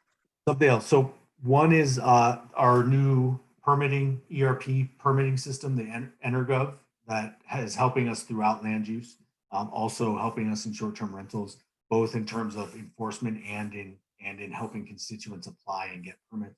But the other one is a platform, is a monitoring, it's a platform monitoring service called Host Compliance that can give us data on the activity at all of our short-term rentals based off of their monitoring of the host platforms. And they can tell us the frequency in which units are being rented. And so we can then enforce that provision in the code, because we'll know how often and at what duration our units are being rented annually.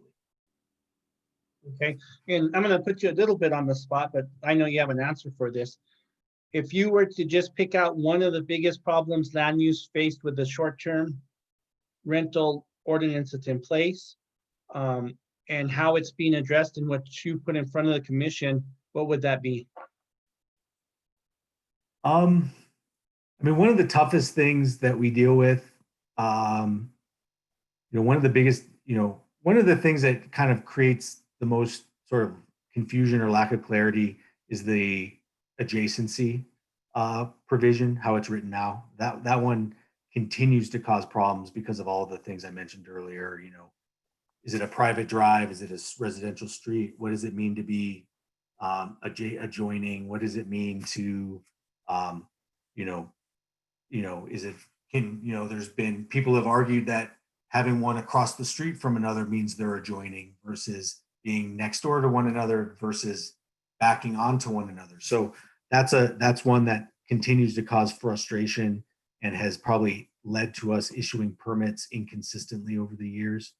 I think another thing is just we have not done a good job, and it came up in tonight's conversation, both from our conversation here, but also with the public comment, as our, for whatever reason, inability to really crack down on the unpermitted short-term rental units that are operating in the city, and what that means both in terms of the quality of life things we've talked about, but also loss of revenue to the city in terms of lodgers tax and other GRTs.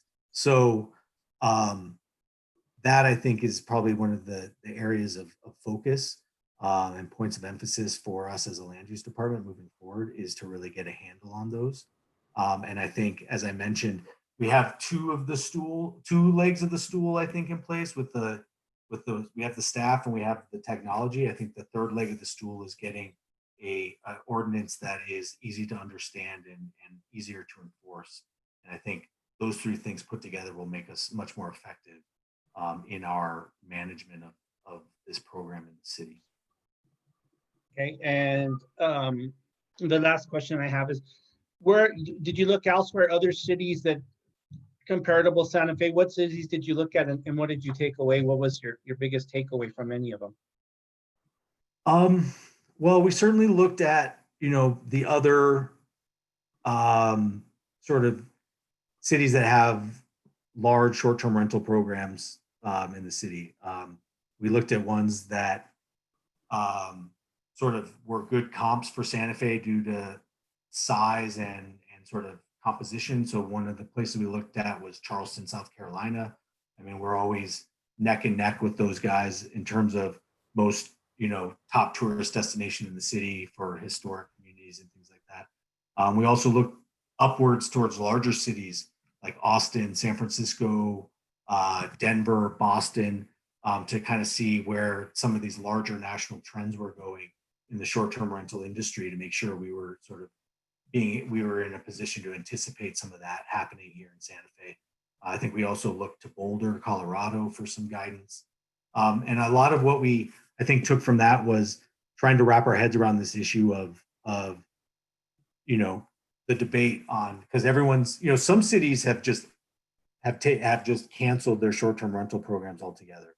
Others have taken, other steps to try to address the issues that they're facing in their communities. And so one of the things that we saw in different communities was this approach to primary residence versus limiting the number of permits per person. And those are kind of two consistent approaches that we saw across multiple cities of different sizes and different compositions. And it was the pleasure of, or the decision of our group to sort of fall towards the limiting the number of permits per person as our approach to sort of putting some checks and balances on the short-term rental industry here.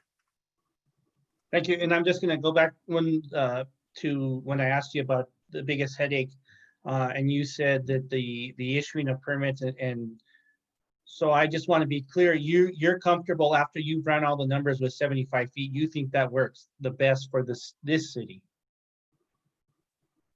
I think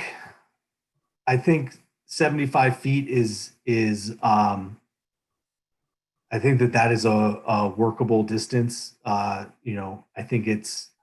think we looked at 50 feet and didn't see that 50 feet worked. I think we looked up over 100 and we felt that 100, much higher than 100 was just not workable either. I think the sweet spot in my estimation, is in this 75 to 100 foot range. 75 seemed to achieve our goals and did not, drastically impact sort of a lot of our existing short-term rental permit holders. So I feel comfortable with the recommendation of 75 feet. Thank you, Director Agustin. Thank you, Ms. Pies. I yield the floor, Mr. Chair. All right, thank you. Commissioners, I have three of you that want to speak. Before you do that, I want to go back to Commissioner Hogan's comments a few minutes ago, and I think we've got Ms. Ladd coming back. Noah, is she on yet?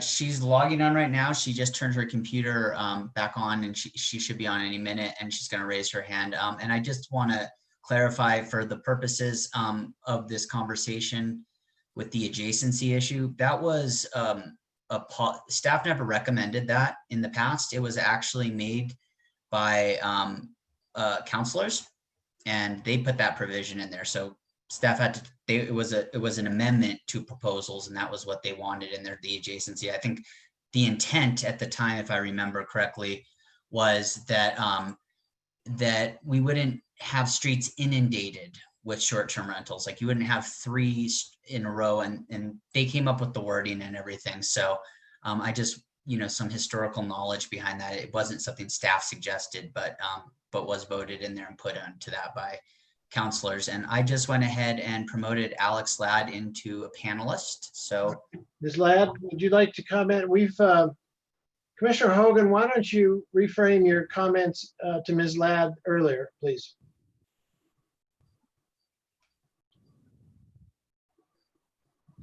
Thank you, Mr. Chair, and thank you, Alexandra, for coming back on.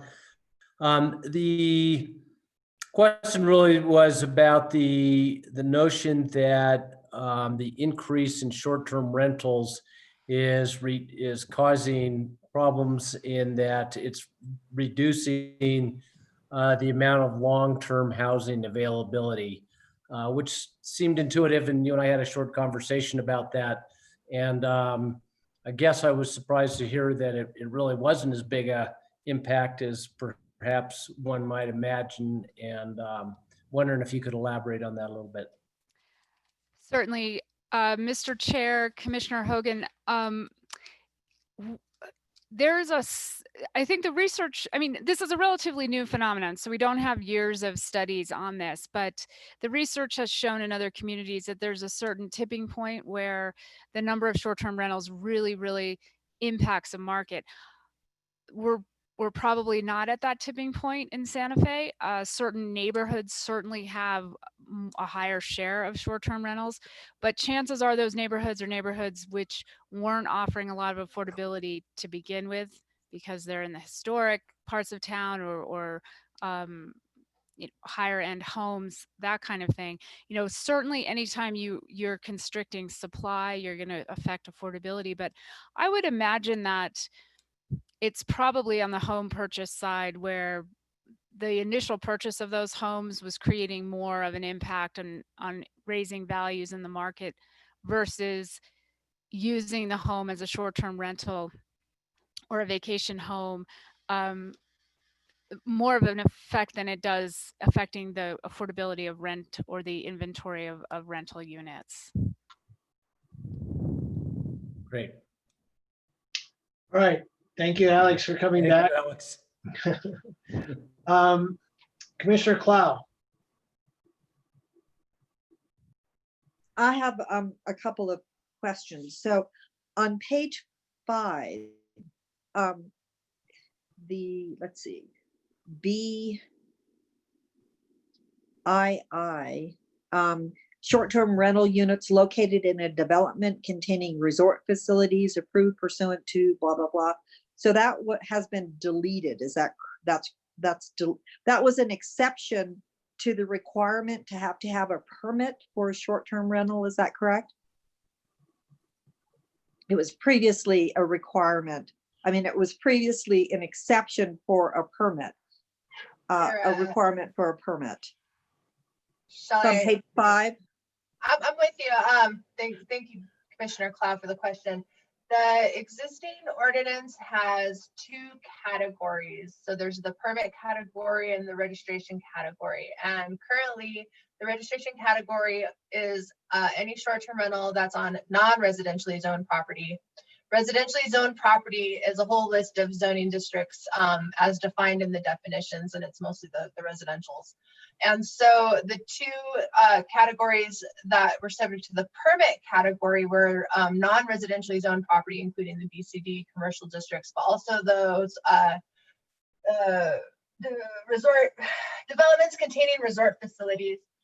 My understanding is that we have maybe two communities that sort of fit into that category, Quail Run and one at Fort Marcy.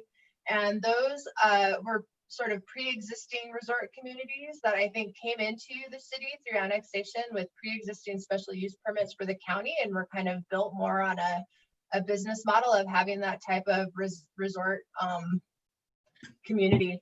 And so I think that that was sort of the justification for leaving those as a registration and not subjecting them to the permit limits and the adjacency requirements and things in the previous version of the legislation. I think in reviewing it this round, for one thing, it was noticed that there was really only, I think, 3 registered short-term rental units that fell into this category at all. And I think that the sponsors felt that there was no reason not to include those within the permitting regime. And so in sort of proposing that all citywide short-term rentals should be sort of subject to the same permitting regime, that was part of going away from the registration option as being a separate category. Okay, so going forward, those units would need to be permitted as opposed to just registered. In the existing draft legislation, they would be subject to the same requirements of any other short-term rental in the city, unless they're grandfathered in with a pre-existing permit, in which case they could renew indefinitely under the same owner. Under the pre-existing, on page 17, it talks about permits, that if you've had a pre-existing permit, did those units in those developments, do they have permits, or are they just registered? I thought I had this in here. Huh.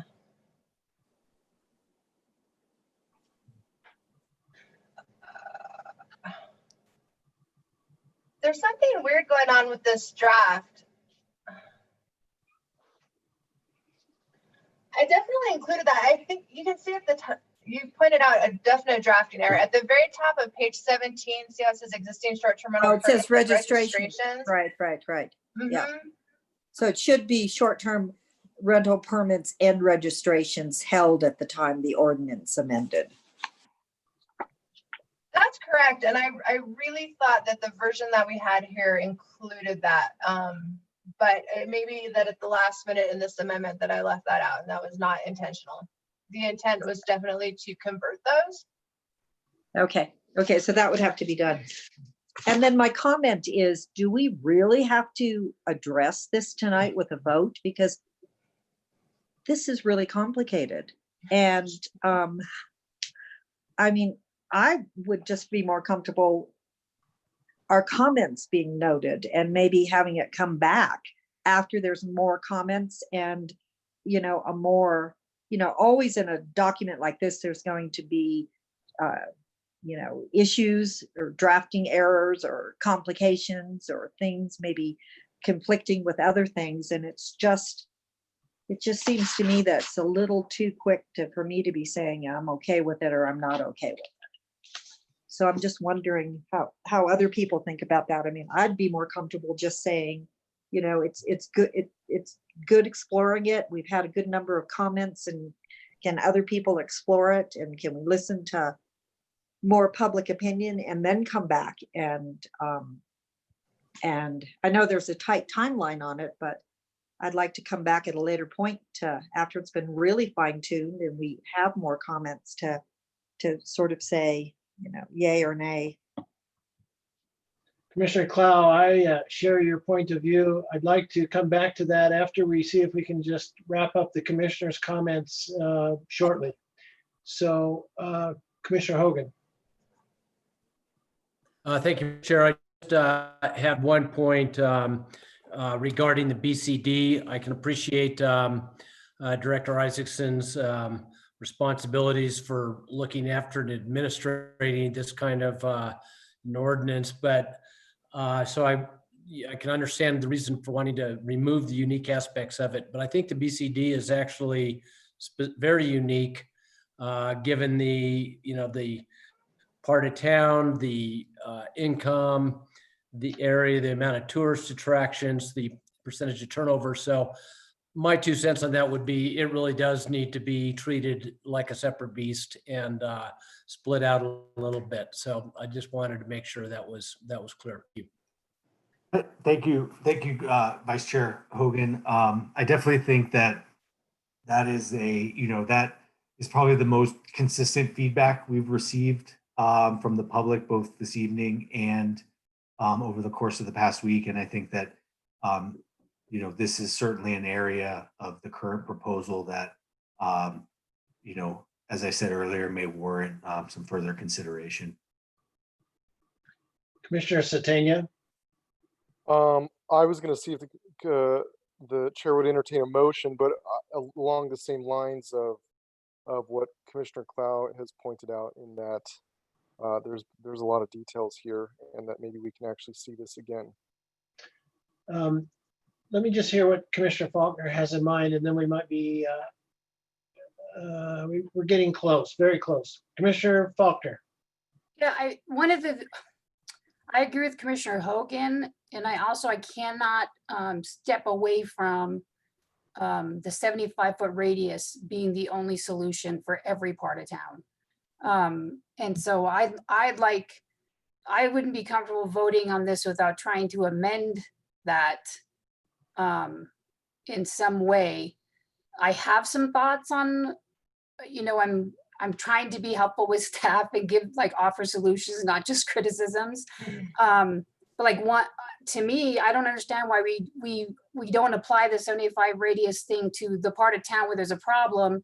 And then if it becomes a problem in another part of town, there's a mechanism that kicks in that activates that 75 radius count.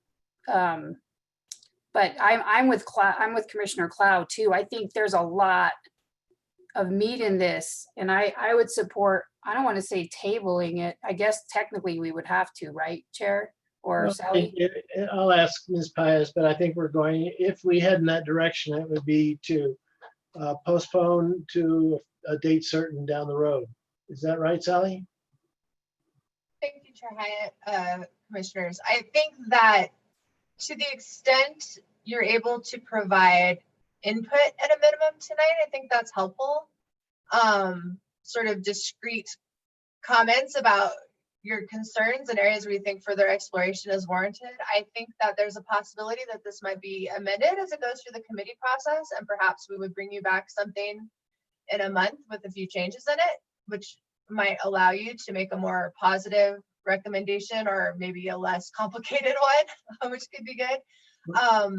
Sally, why would we go through this process if we had the opportunity to give you input now and have some revisions come back to us so that we could regurgitate this again? I'm concerned that I haven't read all of the public comments. I've heard public comments today that I know that we haven't addressed. There are important comments that I'm concerned that we haven't answered, but I'm not sure we've been through them all. So it is a little quick for me. Couldn't we just keep it here before we send it up to the other committees? I think that the sponsors are pretty interested in taking it to additional committee meetings where it's currently pending. I think it's already set for those, and I do think they're really interested in continuing to kind of proceed. I could certainly forward that request to them. I certainly don't think that precludes you from postponing as a body and making a recommendation. And under the code, this doesn't go to the governing body without your recommendation. So I agree certainly that it's fair for you to take more time to digest both the substance of the proposal and the abundance of important input that we're receiving right now. Well, that's clear as mud. Given that, Ms. Cloud, do you have a motion? And I'm sorry to interrupt, Commissioner Cloud. I was just going to say, I did write you a couple of sentences. I know I sort of said earlier it was too fast to write sentences, but I did kind of write a couple of sentences that I think capture some of the ideas we talked about earlier. So, for example, we talked about clarifying the natural person rules. So the sentence I wrote on that is, if the subject property, and these, I mean, we could tweak them, but sort of the general idea.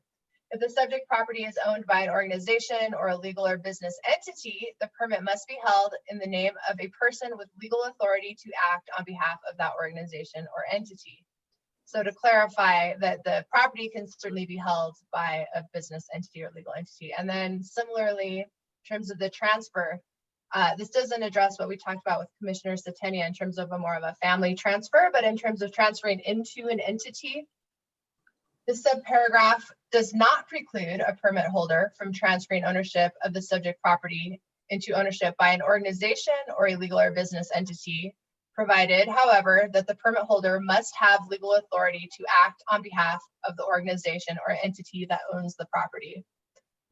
Kind of wonky legal language, but I think we could write something that specifies that if it's in my name, the property is titled in my name, and I transfer it into the Paez Trust, that I can maintain my permit because if I'm the trustee.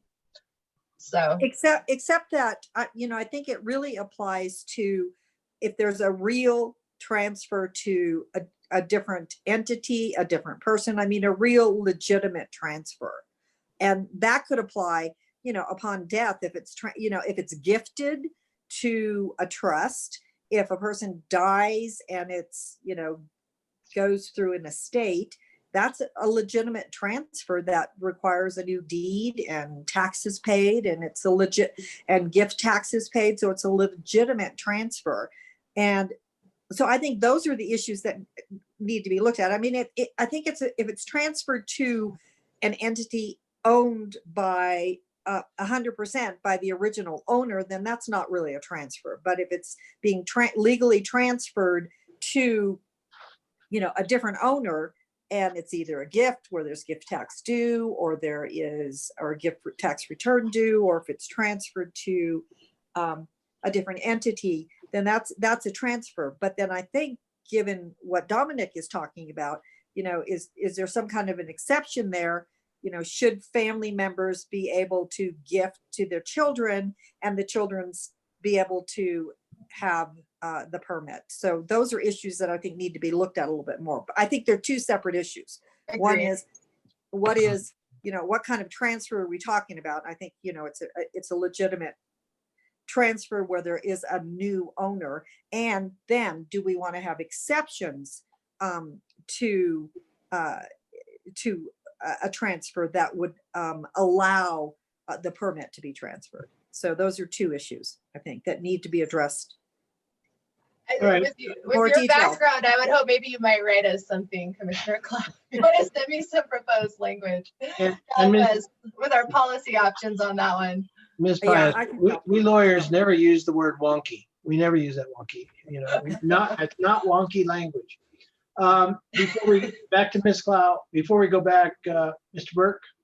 Thank you, Chair. I think it would probably be beneficial for us to look at our short-term rentals permits transferable in general, right? So across the board, because right now I'm not sure if they are.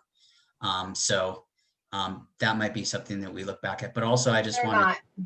Okay, they're not transferable. Okay, I thought that was the case, but I wasn't sure, because we're talking about transferring through families, through deeds, through trusts. And it seems like it would probably be contradictory. Right now, they're not transferable, but they can be held by a business entity, which makes them a little more durable, because the humans involved in the business entity can change out, and the business entity that owns the permit can remain the same. So I think by eliminating the ability to hold a permit in the name of a legal or business entity, you're precluding some of that turnover of the humans that underlie that ownership structure.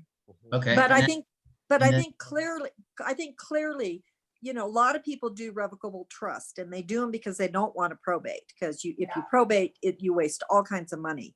So they own their house in their individual name, but then they turn around and retitle it in the revocable trust. They still own the property, but it's just titled in the revocable trust so that it passes without probate. And so that needs to be excluded because that happens all the time. And I know, you know, like if you have title insurance and you bought it in your individual name and then you transfer the title to your revocable trust, the title insurance will accept that as not being a real sale and you still have title insurance. So that needs to be clarified, I think. And then the other issue, but then the big issue is when there's really a transfer. I mean, a legitimate transfer that there's new owners. Okay, and then And I think the idea is that the permits would expire at that point, and I think that's intentional. And I think that we've talked about that process in sort of several different contexts, but I think that that's the way that how we sort of slowly implement the new regulation over time is through these transfers of property. The permits expire, and the new owner would then apply for a permit and would be subject to the new permitting rules during that application process. And so I think that we want to make sure that we keep that aspect intact because that's a very critical part of the implementation of the new revised ordinance. Yeah, and I agree. And it's the two things are very different. But then Dominic has raised the issue: should there be family exceptions to that transfer? All right, let me just try to wrap this up. Ms. Pius, I'm sorry I didn't write down the dates for the committee meeting. So if we were trying to accommodate the speed with which the counselors think we can intellectually look at this and come up with a wise planning commission thought, when would it come back to us after it's been through the committee before it gets to the governing body? What committee meeting? I don't know, I might ask Noah and Eli, but it seems to me like the one that makes the most sense is either a second meeting in July or a first meeting in August, because I think the hope is to take this to city council for a public hearing on kind of the ultimate merits on August 12th. So that would leave not much time if we did it the first meeting of August. It seems like the second meeting in July, when I think we have another piece of legislation that might be coming forward, would probably be the best slot, but I will let the. Mr. Burke, do you know our schedule at this point in time? No, I don't actually. I don't have that in front of us. But, well, the next planning commission, it would be the second meeting in July, which I think we're planning on having. And then also the other thing was, I think that Commissioner Satania had made a motion, and then Commissioner Faulkner had her hand raised for discussion. So I'm not sure if I didn't hear a motion from Commissioner Satania. And Commissioner Faulkner, if you'll hold on just for 1 minute. So can you tell us what the second meeting in July might contain right now, Noah? I can. Oh yeah, sorry, go ahead, Eli. We are reviewing our existing land use development fee schedule. And so that would, that's an ordinance, and that ordinance would come to this committee for review and recommendation. I think you saw it once before with Carol Johnson. It's been a minute, but I think you have seen a very similar draft of this fee schedule once before. Pretty sure. It's part of the timeliness of the fee schedule is relates to conversations we had last week regarding the land use department operational budget, and so it's part of the budget proposal that will be made to the governing body. So Eli, does that mean that, first of all, I don't think there's going to be a great deal of discussion on the budget, I mean, on the fee schedule, but in terms of timing, is that necessary for the governing body to hear from us about that at that particular time? I'm not opposed to putting both of these on the same schedule, but I just want to know what you think about timing. The timing of that at the second meeting of July is important. And you know, I'm not sure how much conversation will be required at that meeting about the fee schedule. As Sally mentioned, it's not significantly different from what was presented roughly at this time last year. It's more or less the same. There's a few areas where it's been modified to include some additional fees in terrain management, but for all intents and purposes, it's what you reviewed last year.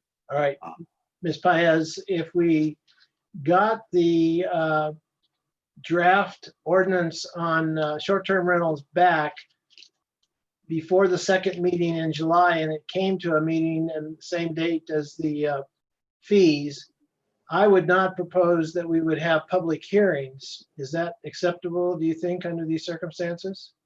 Thank you, Chair Hyatt. I was actually going to suggest that any motion to postpone should include a specification of whether or not you wanted to accept additional public comment. I think that it may be useful to continue to receive written public comments, and maybe we set a very specific deadline in advance of that meeting and hold to it. On this one, we kind of allowed, which we wouldn't normally do, we did allow sort of a rolling deadline, knowing that this was the first opportunity and that this was a likely outcome that you would want to obtain as much input as possible and then need time to digest it. But maybe if we set a very firm, like, week out deadline for written public comment or something like that, so you really have a reasonable opportunity to go through it all, but everything obtained prior to, I think the meeting's July 16th, you could say July 9th or something. We'll submit to you for your consideration, but no additional live public comment. That's within this committee's discretion for sure to make that part of your motion to postpone. All right.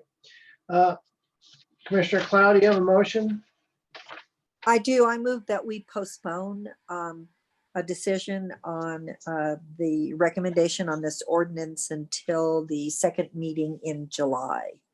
And that at that time, we do not take public comment, but that we encourage written comment provided to us a week before the meeting. Is there a second? Commissioner Faulkner. Commissioner Hogan seconds. I think Commissioner Faulkner may have beaten you out. Okay. All right. I still have my hand raised. I'm sorry, Commissioner Satania, I apologize. There's a second. So is it open for discussion? Sure, sure.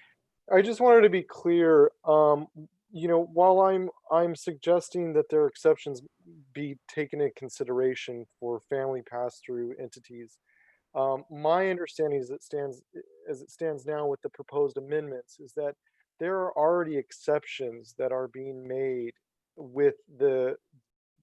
through an LLC. I think that was one of the first things that we addressed, is that and I don't know if maybe Sally can actually clarify, but and I might be wrong. I'm still asking for an exception, but is it through the LLCs that people can still own multiple properties and circumvent this limitation of one per natural person if they're passing through to an LLC, or is it just? The existing draft legislation would preclude that, and any type of ownership transfer would result in the termination of the existing permit. So to the extent that we're providing comments and suggestions, and I don't know if y'all would like to add any kind of friendly amendments or suggestions at this point in the meeting, or if you want to sort of rely on us to summarize them. But right now, there's nothing there's no loophole like that in the draft. Got it.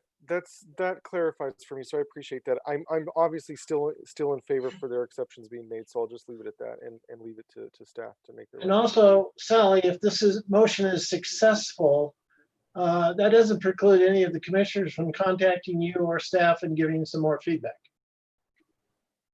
That would be fine.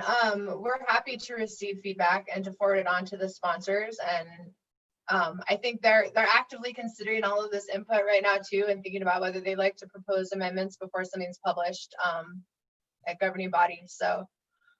All right, and just let me clarify, Commissioner Clow, your motion refers to both the item 2 and item 3. Is that correct? That's correct. Is that your understanding, Commissioner Faulkner? Yep. Okay. Can I ask a quick clarifying question? Yes, sir. Commissioner or Chairman Hyatt? So Sally, we can, these, if we postpone tonight, they can still be reviewed by the governing body committees. They can go forward to those committees.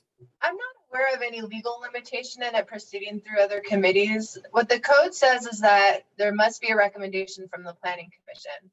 What the practice is certainly to send legislation to usually like two committees. We're doing all 3 in this case.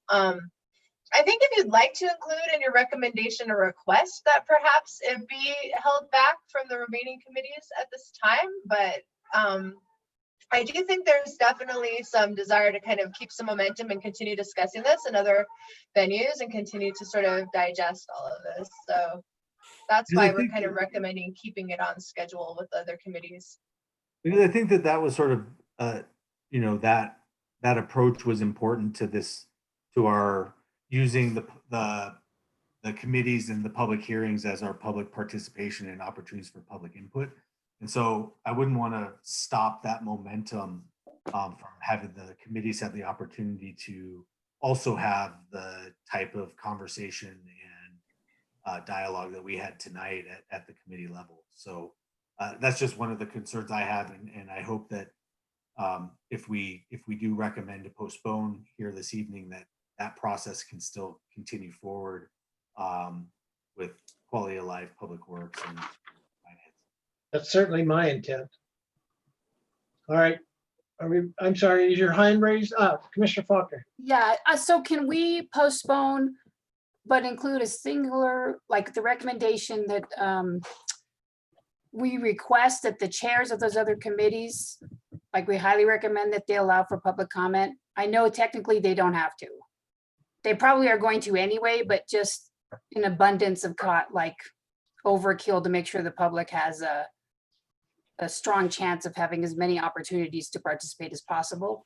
Well, my gut reaction is we ought to just stay in our lane. I think that, they're going to know that this is a hot button issue. There's going to be tremendous feedback from the community now that more and more people know. I think this will go on. I just want to make sure that everybody gets an opportunity to have some feedback, that the sponsors get the feedback and they decide what they want to do, and then we do our part and try to give them the best resolution we can in terms of recommendation and language. So I'm looking forward to getting it back from the other committees. And I think to Commissioner Faulkner's question, I think the fact that we've committed to having this this ordinance revision go through all 3 governing body committees, I think speaks to the governing body's interest in getting this in front of as many people as possible. So I don't have that concern that the committee chairs are just going to close their committee meetings to public comment. I think if anything, that 3rd committee meeting indicates that they want to have as much public comment as possible on this ordinance. Thank you. Commissioner Gutierrez. Thank you, Mr. Chair. The motion was for not reopening public comment, but for written comments. And since there is the opportunity, whether or not the public can speak at the other 3 committees left up to the committee chair, would it be possible to have staff have one meeting set up with the public the same way you would other meetings, and then in our next packet report back to us what came out of that meeting? Are you concerned that that somehow we're stifling public comment by not having a public hearing? Well, I know that we're having the public hearing tonight. When we go back, if the motion passes and we go back, I'm under the impression there will be no public comment because of the way the motion was made. And on the 3 committees, public comment can either be taken or not, depending on the chair. So that would mean that the only public comment given would be tonight and at the governing body level, unless the chairs from those committees opened it up, and we don't know what they'll do, so. But Commissioner, we're asking for written comment on the revised ordinance as it comes back to us, before it comes back. So I think it gives them an opportunity to focus their comments on the changes themselves, or maybe something they've missed that there's no change involved. I don't know, but I think we're going to give them opportunity to have written comment, but I understand your point. Yeah, there's no interaction with written comment. We take what they've said and there's no other interaction. That's what I'm trying to get at. It's up to the commission how they feel in land use, but I would like to see some sort of Zoho meeting, anything where a land use staff was there with the people that are the public that do want to comment. Thank you. Okay. Well, Director Isaacson, I mean, if you want to weigh in, the motion is public comment is going to be limited to written comments, and Commissioner Gutierrez wants to ask if you would consider having a meeting with the general public. I know you have all the time in the world to do this. Yeah, I to be completely blunt, I'm a little reluctant, and I'm reluctant for several reasons. One, the obvious one, just our current workload and capacity challenges. But secondly, just with the sort of circumstances we find ourselves in, these public meetings are just a challenge to hold, right? So it's going to be over Zoom. The efficacy of that meeting might, there might be some questions about that. If there was some way to make that, and Sally, this is maybe where you can help, if we could make it contingent on, what happens at the committee meetings. I understand that there's a little uncertainty there because it is at the discretion of those committee chairs as to whether they entertain public comment or not. But if all 3 of them decide to have public comment at that meeting, the land use hosted meeting might not be entirely necessary. Whereas if all 3 chair people decide not to have public comment, then I agree with you, Commissioner Gutierrez, that additional meeting becomes paramount as an opportunity for the public to share their input. So that's kind of where I'm kind of trying to decide what makes the most sense. And do we really need it? In some scenarios, I think we do. In other scenarios, I think we need it less. So I don't know how we figure that out. Commissioner Clow, would you be opposed to taking that particular issue out of your motion about public comment and leaving it up to the chair to make that decision after the committee hearings? Chair Hyatt, if I may, I do think that the motion of postpone should specify one way or the other. I think it's important to specify. I think frankly, listening to someone for 2 minutes and then we cut them off really doesn't provide a whole lot. Written comments are much better if we all read them, because they're much more detailed, and I get a lot more out of it. I don't get a lot out of a 2-minute public comment, especially when we cut them off. All right. So I would, and and also I think it's going to take, I envision the next meeting to be where we're going to be brainstorming on a lot of stuff. And I hate to see time being taken on 2-minute public comment. All right, I think we're ready to vote. Melissa? Yes. Commissioner Clow? Yes. Commissioner Faulkner? Yes. Commissioner Hogan? Yes. Commissioner Gutierrez?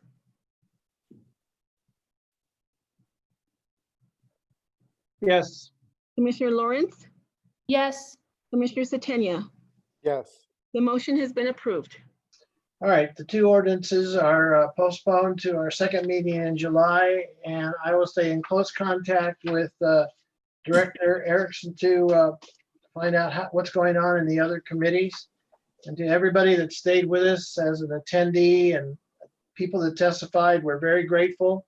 Thank you very much, and we appreciate all your comments, and we'll take them all into consideration. And now we'll move on to staff communications. Either Mr. Erickson or Mr. Burke. Thank you, Chair. I don't have any communications. I think this is very constructive, good meeting, and thank you guys for everybody for participating and bringing all these really good insights to it. And Director Isaacson, if you have anything else you want to add. Thanks, Noah. I would just echo what Mr. Burke just said. I thought tonight was some really great questions and some really good conversation. I really appreciated the input from the public on this. I will certainly keep the chair informed of how these ordinances progress through the committee process. Just looking forward, we are getting in several applications on Monday, so we will be busy in this group through July and August. So just give everybody a heads up on that. Yeah, we'll.